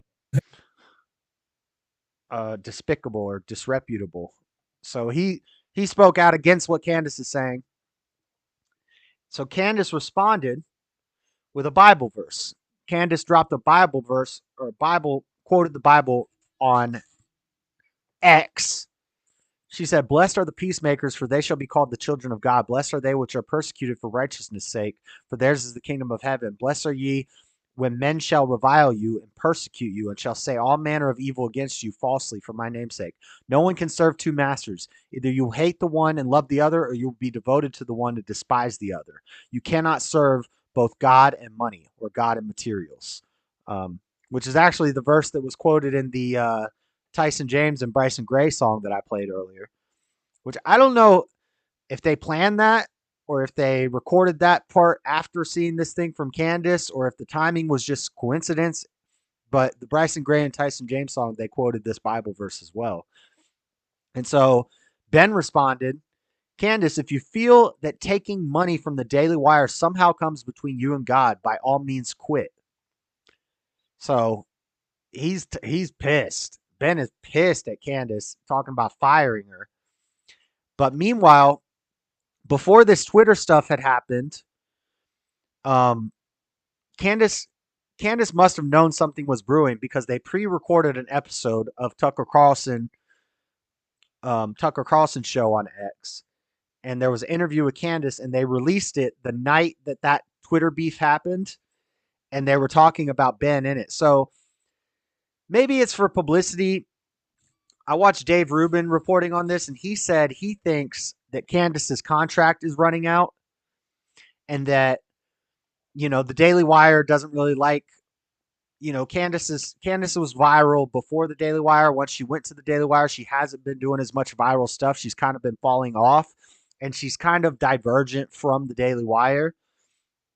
I think Candace is based, other than the fact that she's a woman that should probably be taking care of her multiple children instead of knocking on BLM doors and doing a talk show. But I don't know. I don't know how much time it takes from her to be able to do this stuff, but I think she dedicates more time to work than she does to her children, which I'm not a fan of that. But I know she's waking up a lot of women. I can be on board with that. And she does say some base stuff. But Ben, on the other hand, not with some of the things Candace is saying, and Dave Rubin said that maybe her contract is coming to an end and they're just ready to sever ties. So this could be all just like a publicity stunt. Like, let's do a beef. It's going to get clicks. It's going to get people, you know, talking about it like we're talking about it right now. It's going to get people watching the videos. It's going to be viral. And it was trending. It was viral, this beef. So this could all be planned. Like, your contract's coming to an end. Let's do a little beef. Let's do a little friendly beef between the two of us. It'll help us both out. I kind of thought the same thing about the Crowder Daily Wire beef, that was like a fake beef to rile up clicks and get fake controversy, kind of. So that could be a Jew making it all about money. My, how very out of character. Ben's just a bit of a cuck to the doctor, his wife. Yes, in that order. Ben Shapiro is fake as a mug, but maybe when he grows up, he'll be better. Yeah, I would definitely, like, Ben Shapiro helped lead me into the political world. Him and like Crowder and stuff like that. But then I quickly realized, oh, I'm farther right than this guy. I'm farther right than this guy is, because he's kind of soft. He's like milquetoast conservative commentator, never be controversial, always go with the mainstream narrative, but from the right side's perspective. Pro-vax, call January 6th an insurrection, call people stupid for not taking the vaccine. And he's been wrong about these things repeatedly. And people still think he's like God's gift to conservatives. I think Candace is more based, other than the fact that she has a vagina, she's more based than Ben Shapiro. And she's got a pregnant belly, and she's on Tucker Carlson. But let's watch the clip from Tucker, and then we'll be done with all this. But to call somebody, quote, absolutely disgraceful, particularly a coworker, seems like a pretty big step. What? And I really don't know the background here. What is that about? You know, there isn't much of a background. I saw the video when everybody else saw it when I woke up. No. She's like 4 days away from having a baby doing this interview on Tucker. She got a big old pregnant belly. Go home. Jeez, woman. No one warned you about it. Nobody warned me about it. It looks like maybe he didn't know he was being recorded. It looks like Yes. it was some sort of a private event. I got no clarity on the issue that he was particularly speaking on. And in what was said, I can't respond to it beyond what he's saying, because it's just ad hominem attacks. I don't know. Yeah, because it's not, we disagree, or Yeah. I don't think she's correct, or maybe she doesn't know what she's talking about. It's absolutely disgraceful. Yeah, exactly. And so I can't respond to it on a Faux level of intellect, because sophistication. there's nothing that he has expressed in that, at least in that short clip, that he fundamentally disagrees with. Look how in terms pregnant of what she I is. said, but I will say that Damn, she pregnant. I'm not going to respond with the same ad hominem attacks. Yes. I don't think it helps further discussion. And if that was me that was caught on a video saying that about colleagues that I work with, I would be embarrassed. So I think that the video speaks more to Ben's character than it speaks to mine. Has he texted you to apologize or explain or anything? No, nothing. I haven't heard a single word. It just was sort of something that he said. And you know what? Ben and I have many disagreements, so I don't think that that's particularly something that's interesting. We disagreed on the COVID vaccine. We disagree on Ukraine and Russia. He has taken virtually every stance that has been the opposite of mine on every issue over the last 5 years. So I don't think that that's particularly right. But they're supposed to both be conservatives. Why is there so much? If Ben Shapiro is this arbiter of conservatism in America, why does everything he supports so vastly opposite of what most conservatives think? He's pro lockdowns, he's pro vaccines, he thinks Ukraine's going to win the war and we need to support Ukraine. Now we got to support Israel. Now, like, I think that maybe he's like an older conservative, the warmonger type of conservatives. They used to love the military industrial complex and funding that. And also the old conservatives, anti-vax stuff was actually a Democrat thing, because it's kind of anti-capitalist, because as capitalists, as white capitalists, we support medical advances. America is one of the bastions of all the medical advances in the world. More medical patents and medical advancements came from America. We cured diseases. We figure this stuff out and we cure these diseases in America. That's always been a thing America was known for, was curing diseases and coming out with new medications and stuff. And conservatives always thought that's great because, and that's capitalism. That's the military industrial complex. The military industrial complex. Did I say military twice? The medical industrial complex, the military industrial complex. These are capitalist machines. And conservatives always supported that because it means better economy, more jobs, more economic progress for Americans. But now it's kind of flipped. Once COVID happened, now the Democrats love the vaccines and they love supporting these medical, big pharma and all this stuff. And the conservatives have turned anti that, which is kind of anti-capitalist, but we've seen that it's harmful, that it's not good. And the same thing with the warmongers. Maybe it makes money for American military, Raytheon and places like this, weapon manufacturers. But is that really helping us? Or is that just helping us kill soldiers, send out our boys to die for these endless wars that don't do anything to help us and destroy the average American while these companies get rich? And now we're starting to see that the conservatives are like, oh, that's not the way. And the Democrats are flipping. Now the Democrats, they like war. They like Ukraine. They want to send all our money to Ukraine for another war. Most of the Democrats now seem to be pro-Palestine. I don't even know about all that stuff, but yeah. And now the Democrats love vaccines all of a sudden, whereas the conservatives like, no, we're tired of it. We tried that. We liked it at first. Now, not so much. We've seen the imperialistic downside to extreme capitalism. You can go too far with anything. I'm a capitalist. I love capitalism, free market capitalism, but the dangerous conclusion to capitalism is imperialism. And once it gets to that, where we're like using our capital to do these medicines, these global medicines and these global wars and things like this, that's a problem. And so we've gone a little too far. We need to rein that in a little bit.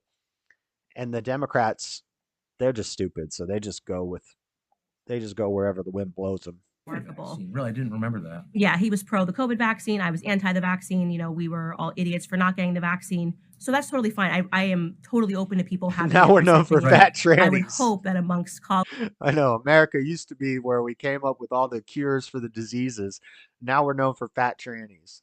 And now we give people cancer instead of curing cancer. Right. Colleagues, that it would always be a civil disagreement. And I would never in a private event stand on a table and talk badly about Ben. It's a little weird. So he was on the left on those three biggest issues of our time, is what you're saying? He has converted his opinions. He's accepted responsibility. He said, I was wrong about the vaccine. Oh, good. He is, obviously pro-pharma. His mom's a doctor. And I say to people, I'm very aware of my perspectives on Big Pharma, and I talk about it on my show openly. And I think that that's a tremendous credit to the Daily Wire, that they allow a difference of opinions, but as I said, hope that it would remain respectful. So she goes on to talk about how Ben Shapiro isn't actually, he probably owns some part of Daily Wire, but he's not the CEO of Daily Wire. And that she actually still has a really good relationship with Daily Wire. She likes Daily Wire.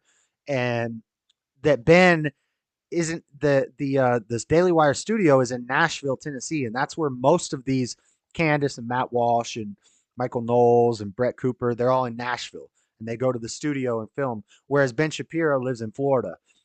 So he's not even in the studio. And she says, you know, my relationship with Daily Wire is still good. It's just a disagreement between me and Ben. And Daily Wire is accepting of that. They're okay with us disagreeing, which is cool. You know, she is right that it's cool that Daily Wire is being open-minded like that. I think Daily Wire is like kind of like modern feminist, feminizing conservatism, especially their movies. I've talked about it before. All of their movies have a female protagonist and a mean white man as there's the school shooter one where it's 4 white kids are shooting up the school and the white girl needs to save the school. Then there's the one where the drug addict white guy and his pedophile friend want to kidnap her daughter while she's locked in the cupboard, and the woman's locked in the cupboard and she has to find God and make her way out of the cupboard. And then there's the one movie about the superheroes that was produced by a liberal and then it didn't get purchased, so Daily Wire purchased it.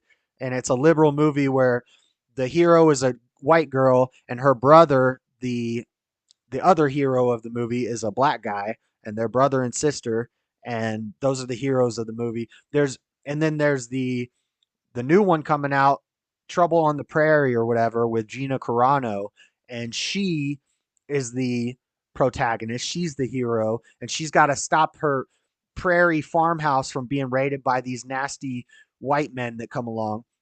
And that's every Daily Wire movie so far. That's all of them. Literally every movie, evil white man protagonist, white savior woman coming in to save the day. That's what their movie, and that's supposed to strengthen the conservative movement by feminizing everything. No, that's the same thing the left does with having a black little. It's not cultural appropriation, but it's like forced diversity, equity, and inclusion. It's feminism. It's pushing Brett Cooper and Candace Owens into the spotlight because we got to have these strong women voices. And I believe they're strong women raising family. The strong women are the ones you don't see or hear from. They're raising their families. They're taking care of a house of kids, you know. Those are the strong women. The strong women aren't these ones who aren't getting married. They're not having kids. They're hosting a talk show and they tell us how important family values are, but yet they're not starting a family. Candace is making a family.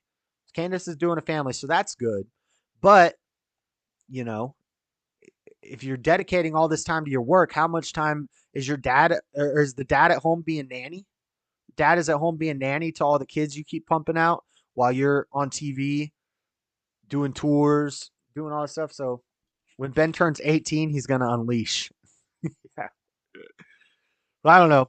I thought that was interesting. The beef. The beef is interesting. It could be fake, though. It could be fake for clicks. It could be just to stir up people to talk about it. And it's working. So we're talking about it. So that's it. That's it for all the news.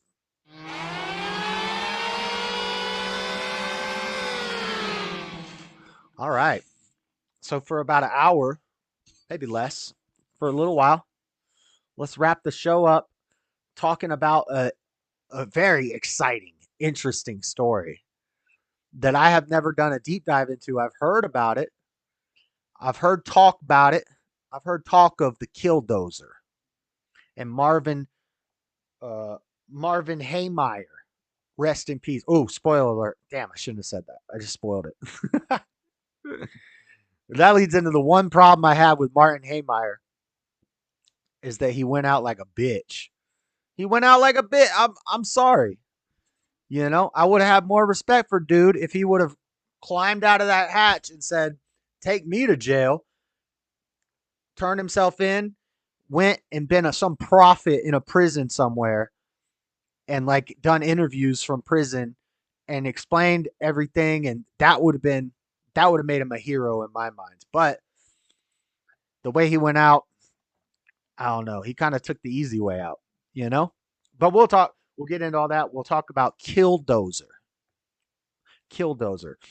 I'm going to read an article, and then I'm going to end the YouTube recording for YouTube because we're going to watch some YouTube videos. We're going to sit and watch some videos, and I don't know if they're copyright or what, but we'll talk about it a little bit before I end the recording. Let me open this folder. So I think it would be all right to show some of this on YouTube. First, to wet your guys' whistle, let's play a little of this clip or a little bit of this video, and you can see what the Killdozer. What is the Killdozer? Killdozer is an armored Komatsu D355A that Martin Heemeyer built, or he bought it at an auction, took it to his thing, and at first he was just going to buy it and sell it, but then nobody bought it at the auction. He decided to armor it up, and he said God told him. There's some theories that say the cops might have done him in. Oh, okay. If that's true, you could be right about that. Stubborn One showing who's Killdozer. Here we go. Here comes Stubborn One. Oh yeah, Stubborn One knows the deep stuff. So if that's true, then he's definitely more based. Because the only thing I don't like is the way the story ends. But if that's true, that's a better ending because that's a more, yeah, that kind of makes sense, Stubborn One. So, Killdozer, hero or terrorist? This has to do with a property dispute. He was in a small town in Granby, Colorado, and there was a cement company nearby him, and things involving land and districting and sewage pipelines. They said basically you need to connect into the city sewage pipeline. And at first he didn't do it. And then lawsuits happened, lawsuit after lawsuit, and he kept having to pay out this money. And he didn't want to tap into the city's sewer line. And I've actually seen a story a long time ago. It was an interview with this homeless guy. And he was talking about how he had a house and he had land and he lived he was on the grid. I think this was in California, and he was on the grid, but he didn't want to pay taxes. He didn't want to pay property taxes. He owned the land from family. His family had left him this property, and they owned this land outright. They had built the house by hand, and they used no running water, and they used no electricity.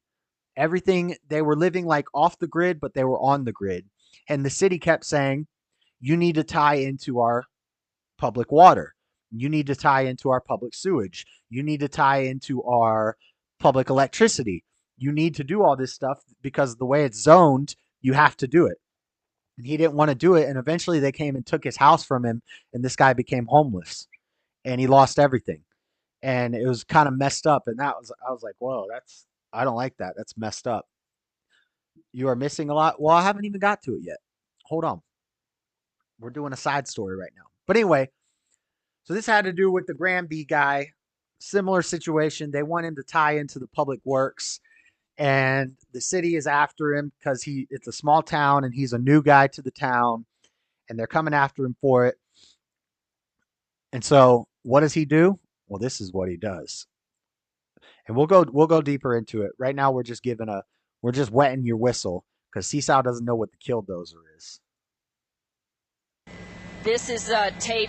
This is when we first arrived on scene, and it looked like officers standing on a hill above this earth mover turned tank were firing some pretty heavy arms at him, trying to find a weak spot, trying to find some way to immobilize. This man was now on the east side of Granby in what's called an independent propane company. Photographer David Gregg is going to fast forward some of the videotape, show you just a little bit of some of the crazy things. So everyone, if you want to call on Discord and fill me in on what I don't know, because I only know I got the Wikipedia article. I watched the movie Tread. There's a movie called Tread. If you want to watch the movie, there's a movie called Tread, and it's all about this. And I watched it. And a lot of people don't know about this. He's kind of a cult hero now. But a lot of people don't know about this stuff because it was overshadowed by Reagan's death. Reagan died like 2 days after this happened, and this story was making national news, and then it got buried when Reagan died. So a lot of people kind of forgot about this, but still to this day, a lot of people know all about this. But if you want to call in the Discord, Stubborn One, you can call directly. Seesaw sent me a damn screenshot. She clipped me talking about the sparkle blouse. Clip it. Things that this man has done over the course of the past hour and a half. And again, we want to emphasize, at last check, when we were last over Granby about 15 minutes ago, he had been stuck inside the back end of the Galmo's appliance store, apparently taken out his own radiator. See the armor plate on the side. Watch when he takes out. Now these armor plates that he built in, he was a welder. He was a really good welder. And these are steel plates. One steel plate, 3 inches, and then another steel plate. And then he poured cement into it. So this thing weighs a ton. Everything is plated up in steel. He has compressed air inside of the cab because the way he's driving, cops are trying to shoot this thing with a 50 cal sniper rifle at one point, shotguns. They throw a flashbang into a hole and nothing happened. They were trying to shut this thing down any way they could. They could not. And he just drove around all day destroying. He had a list of targets that he wanted to hit. One was the concrete company. One was the old mayor's house because he didn't like the mayor, but the mayor was dead. And so the mayor's widow and 2 granddaughters still lived in the house. He destroyed that house. And the city building, the town hall building or whatever, he had a list and he was just going through the town demolishing these buildings in this giant Killdozer.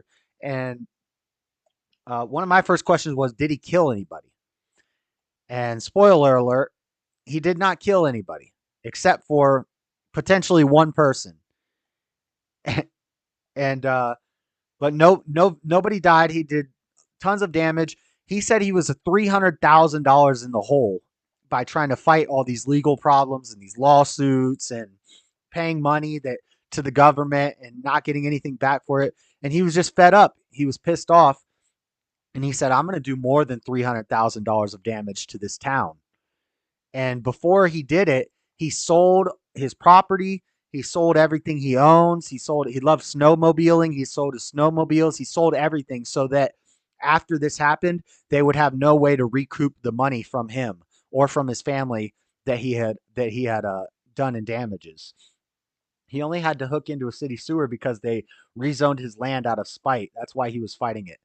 Yeah. It was zoning disputes and taxes and the sewer stuff, and they did rezoning. And since he felt like since he was the new guy in town, they had kind of screwed him over to help out the concrete company that was near his property, and he didn't want to get involved. But when you watch the documentary, they said actually we were giving him ways out. We were giving him ways out, and he could have not went this far. All he had to do was pay this one fee, and he wouldn't have had to pay all this money. But he didn't want to do it. So, and I think maybe he was a little crazy. But maybe he was just pissed off. I don't know. I didn't know the guy. I'm just going off what I've read and what I've seen. But watch when he plows into this. They're trying to block him. That it didn't seem to matter what police officers did with the rifles and such, and they could not pierce it. He just pushes it out of the way. They moved in to try to do some combat, to try to in some way immobilize the scraper. Almost got to where he was turning it over at that point there, but the scraper is just no match for the cat there, the caterpillar turned tank.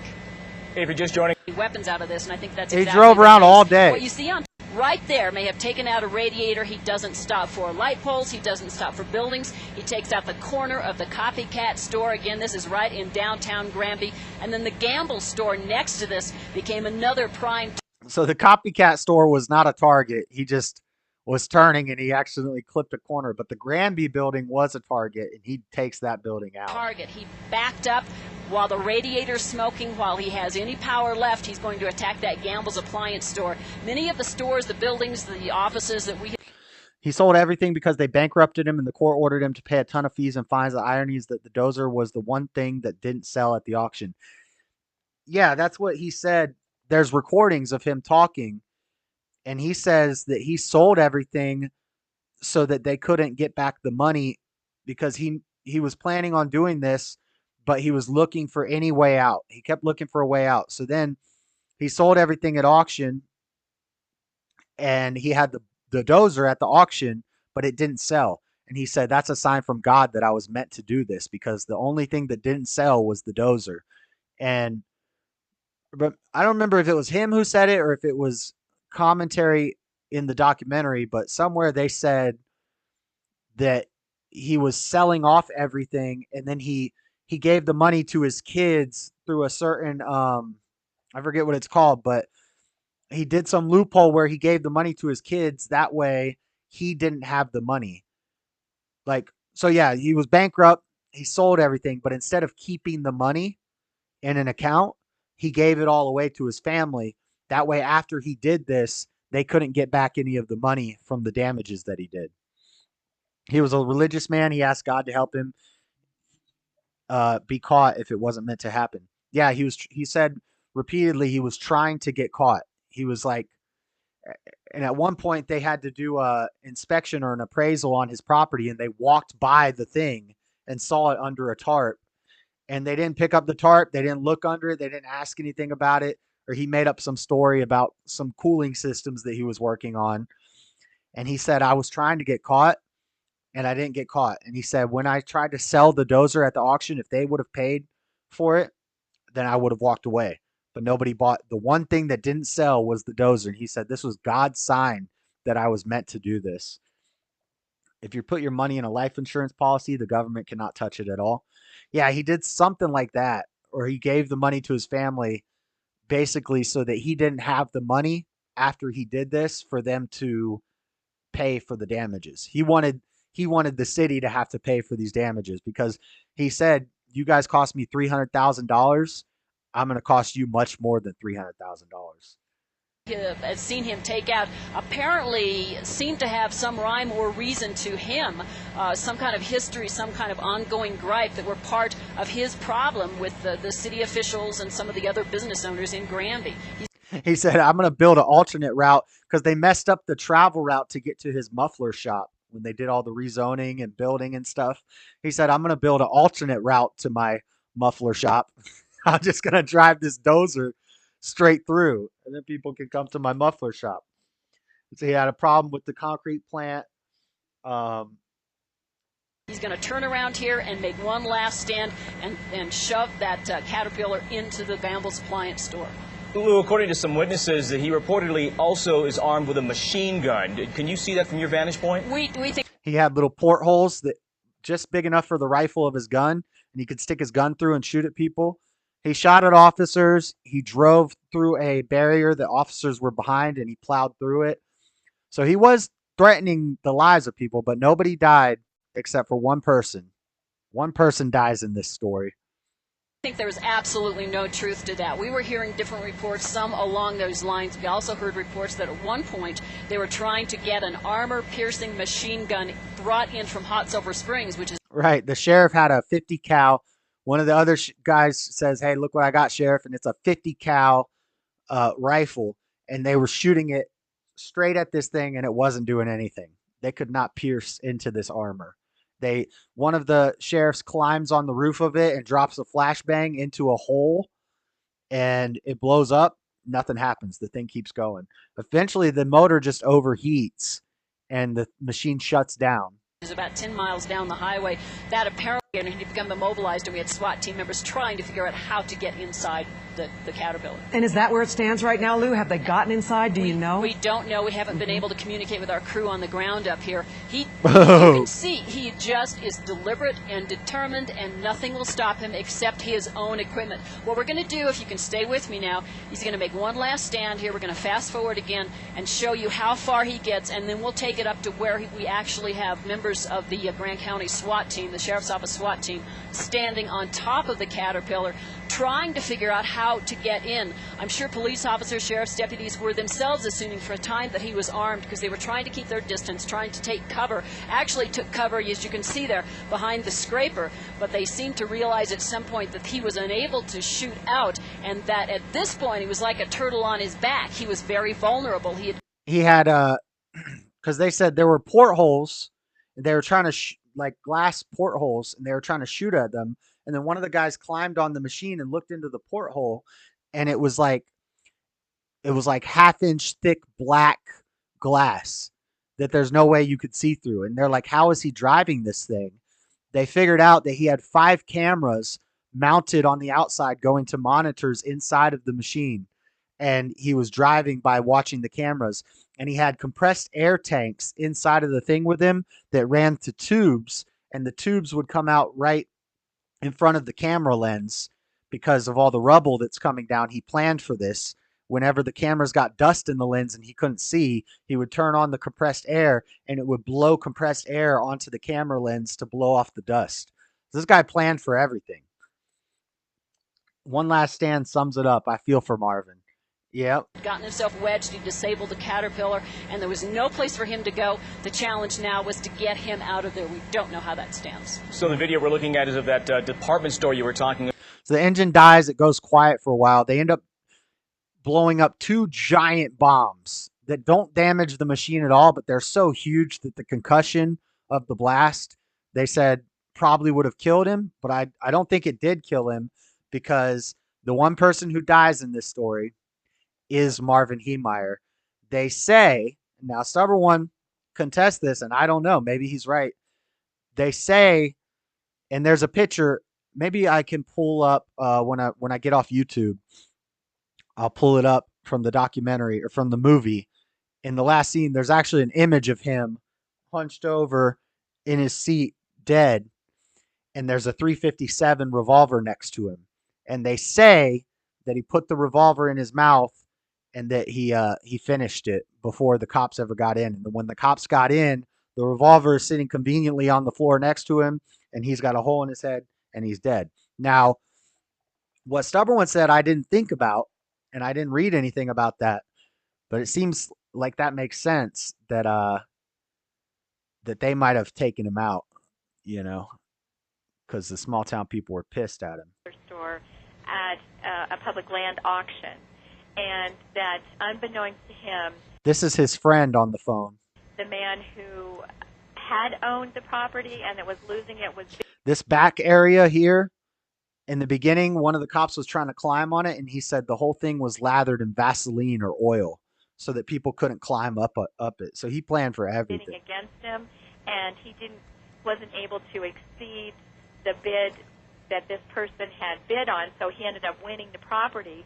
And the man actually had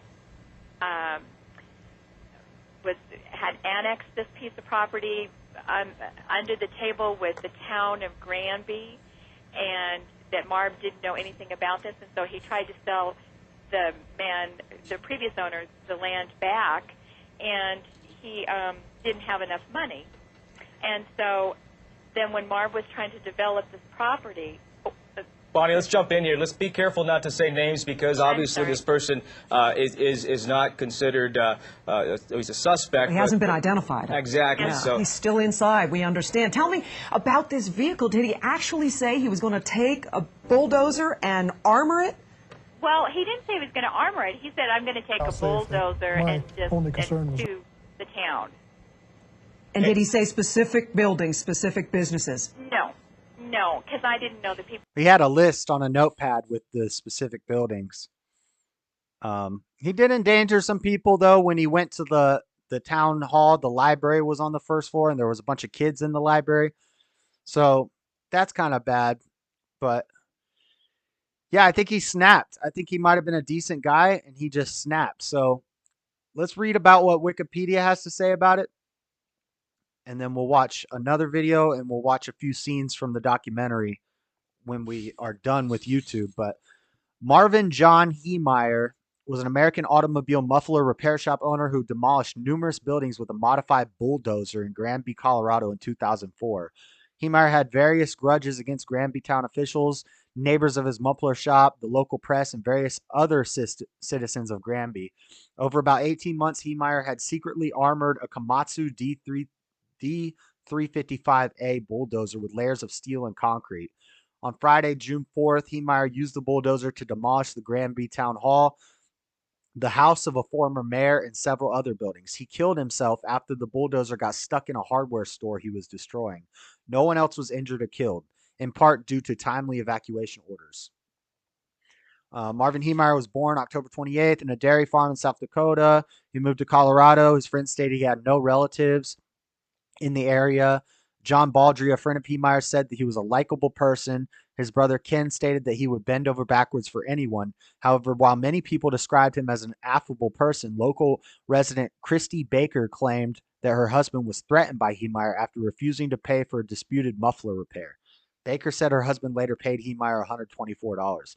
Heemeyer enjoyed snowmobiling. During one trip, a minor avalanche trapped several other sledders, with Heemeyer leading a rescue effort. Gambling legalization. He was strongly in favor of gambling legalization and campaigned for the cause on several occasions. At one point, he began disseminating a newspaper of his own on the issue, as he believed the local newspaper biased against his cause. A measure was proposed that would have legalized gambling. One reporter said he nearly came to blows with Heemeyer over the matter when discussing it. Zoning and sewage disputes. In 1992, he purchased 2 acres of land for $42,000 at an auction in order to lease to a friend. He ended up selling that $42,000 property for $250,000, so he made profit. People are like, bro, you should have been happy. You made a lot of money. You had a successful business. And he said that himself in his own recordings, because there's a bunch of voice recordings of him before he did this. And he's like, I've had a great life. I've been very successful. I've got money. I can do what I love to do, but I'm just tired of this government nonsense. Wow, they pushed him too far. Imagine putting all your money into a property and just wanting to have your little shop in this city full of jerks bully you just because they can. Yep. Then again, I've worked in nursing homes and some older men have horrible tempers. Yeah, I think, like, I want to be fair. I think he was probably a decent guy that just wanted to live his life. And I think they pushed him too far and he snapped. And I don't know if I would consider this guy a hero. But I also wouldn't consider him some like evil terrorist. I think he snapped. And he was probably a little weird, a little off in the head. His brother said he spent way too much time alone, maybe I'm getting confused with the Unabomber. No, that was the Unabomber's brother. Maybe both their brothers. I think both their brothers said that they spent too much time alone. Because this guy, he spent all his time alone. He never had a wife. He said there was a girl he was kind of close with, but he never had a wife. And he was always alone. Same thing with the Unabomber with Ted Kaczynski. Spent all his time alone out in the woods. And I believe both their brothers said that they were reclusive and they were lonely and they got a little crazy with all that solitude. They went a little crazy and then they snapped. Now with Ted Kaczynski, I think there was a lot more lead up to it with the MK Ultra stuff, being a crazy eccentric genius, and the trans stuff. And the Unabomber had a lot more lead up to what he did. He had journals where he wrote about fantasizing about killing people. Whereas this guy, it kind of, once it started snowballing, it happened pretty quick.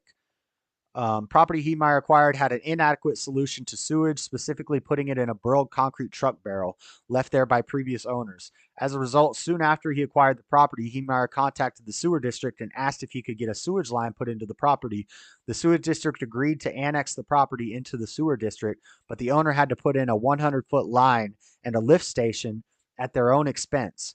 paying for the line from property to public main line is the standard in the United States. A lift station was required because sewage has to have an open channel flow. If it does not, the line will become pressurized, leading to overflow. Since sewage line would run uphill, a lift station is required to prevent the line from becoming pressurized. According to the structural engineer, this would have cost Heemeyer approximately $70,000 to install, excluding electricity costs and maintenance costs. This was nearly twice the cost of Heemeyer's $42,000 purchase of the property to begin with. The sewage district told Heemeyer that putting in a septic tank was a less expensive alternative. He rejected both options and said that the government not paying for the sewage line hookup was extortion by government fiat. Despite these setbacks, he did not withdraw his annexation request and subsequently became part of the sewer district.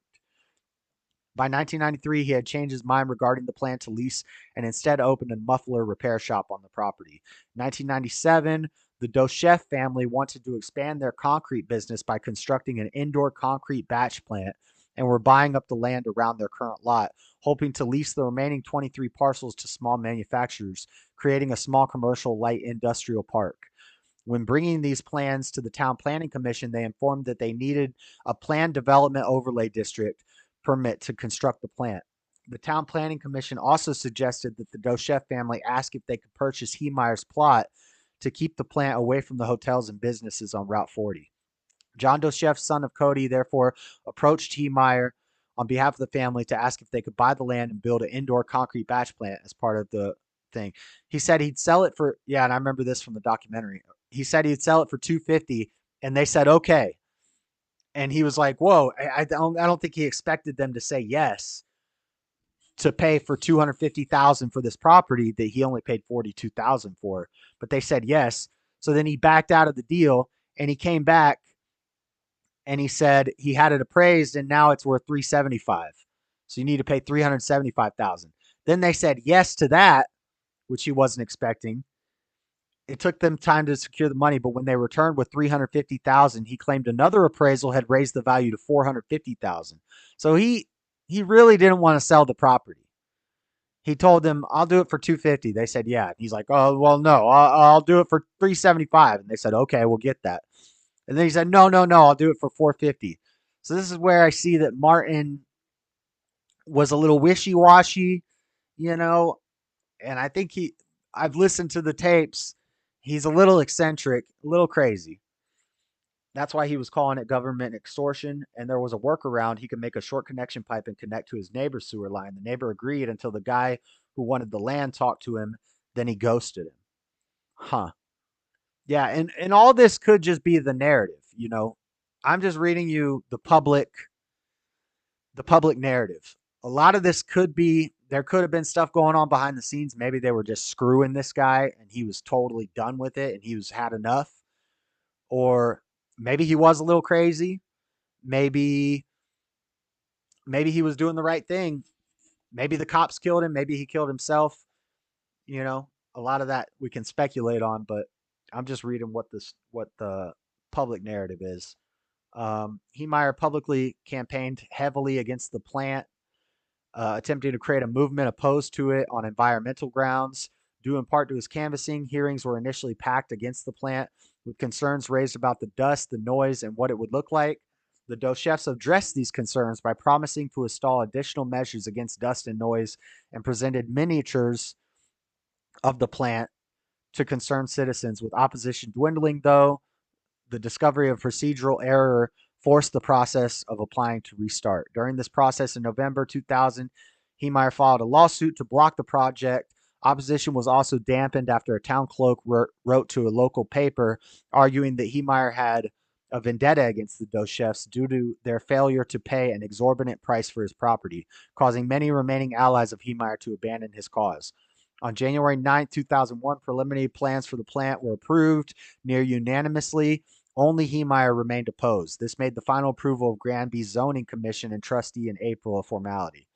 Heemeyer tried to appeal the decision, claiming construction blocked access to his shop, which it never did, according to the judge handling the case. A local journalist and people inspected and he said in one of his tapes, "I'm going to make my own path to my shop since you blocked the path to my shop." And then he gets the bulldozer from an auction in California, ships the bulldozer over, and they're like, "Why do you got this giant bulldozer?" He parks it right in the street, blocking access to his property and blocking an access road. And then he built a place to sleep in his shop. He said that he got the bulldozer and then he put a for sale on it, put it in the road, for sale sign. He tried to auction it. It didn't get auctioned off. And then he was looking at it one day and he was looking at the door to his shop. He measured the width and the height of the bulldozer, and he measured the width and the height of the door to his shop. And it was literally like 1 inch of clearance on the sides. Yeah, here we go. Quick reconnaissance. There was like 1 inch of clearance on the side and like 2 inches of clearance on the top. So he had just enough space to pull this dozer into his shop. And once he pulled it into his shop and he closed the door, now he had a place to work in privacy. And he built a place to sleep in the shop. And pretty much 24 hours a day, he was working on this thing. He did all the loud stuff when the concrete place was closed. So as soon as the concrete place closed down and everybody went home, he would start the loud work on the dozer. And he built this dozer up. And then he had a winter that he took off and went snowboarding for the last time. And then the dozer was done and it was time to go. He had video cameras and monitors, bulletproof Lexan, glass, compressed air nozzles to blow dust away from video cameras. Onboard fans and air conditioner were used to keep him cool while driving. He made 3 gun ports fitted for a 50 caliber rifle and a 308 caliber semi-automatic rifle and a 22 caliber rifle, all fitted with 1/2-inch steel plate. At the time of demolition, it also contained 3 handguns and enough food and water to last a week. And then the demolition begins. And he destroyed a bunch of places on his list. And then the story ends with him getting offed. So that's the story of Killdozer. YouTube, we're going to watch some videos on the Rumble for a little while. But that's the story. What do you guys think? Let me know in the comments. Was he a terrorist? Was he a hero? What do you think? Did he kill himself? Did the cops do it? You know? Was he a little crazy and he just went off the rails one day? What do you think, YouTube? Let me know in the comment section. But that's it for the Dreaded Conservative Show on YouTube. Give it a thumbs up, subscribe to the channel, watch the video, watch the playlist, all the good stuff. Right now we're going over to Rumble exclusive, and I'll catch you guys later, YouTube.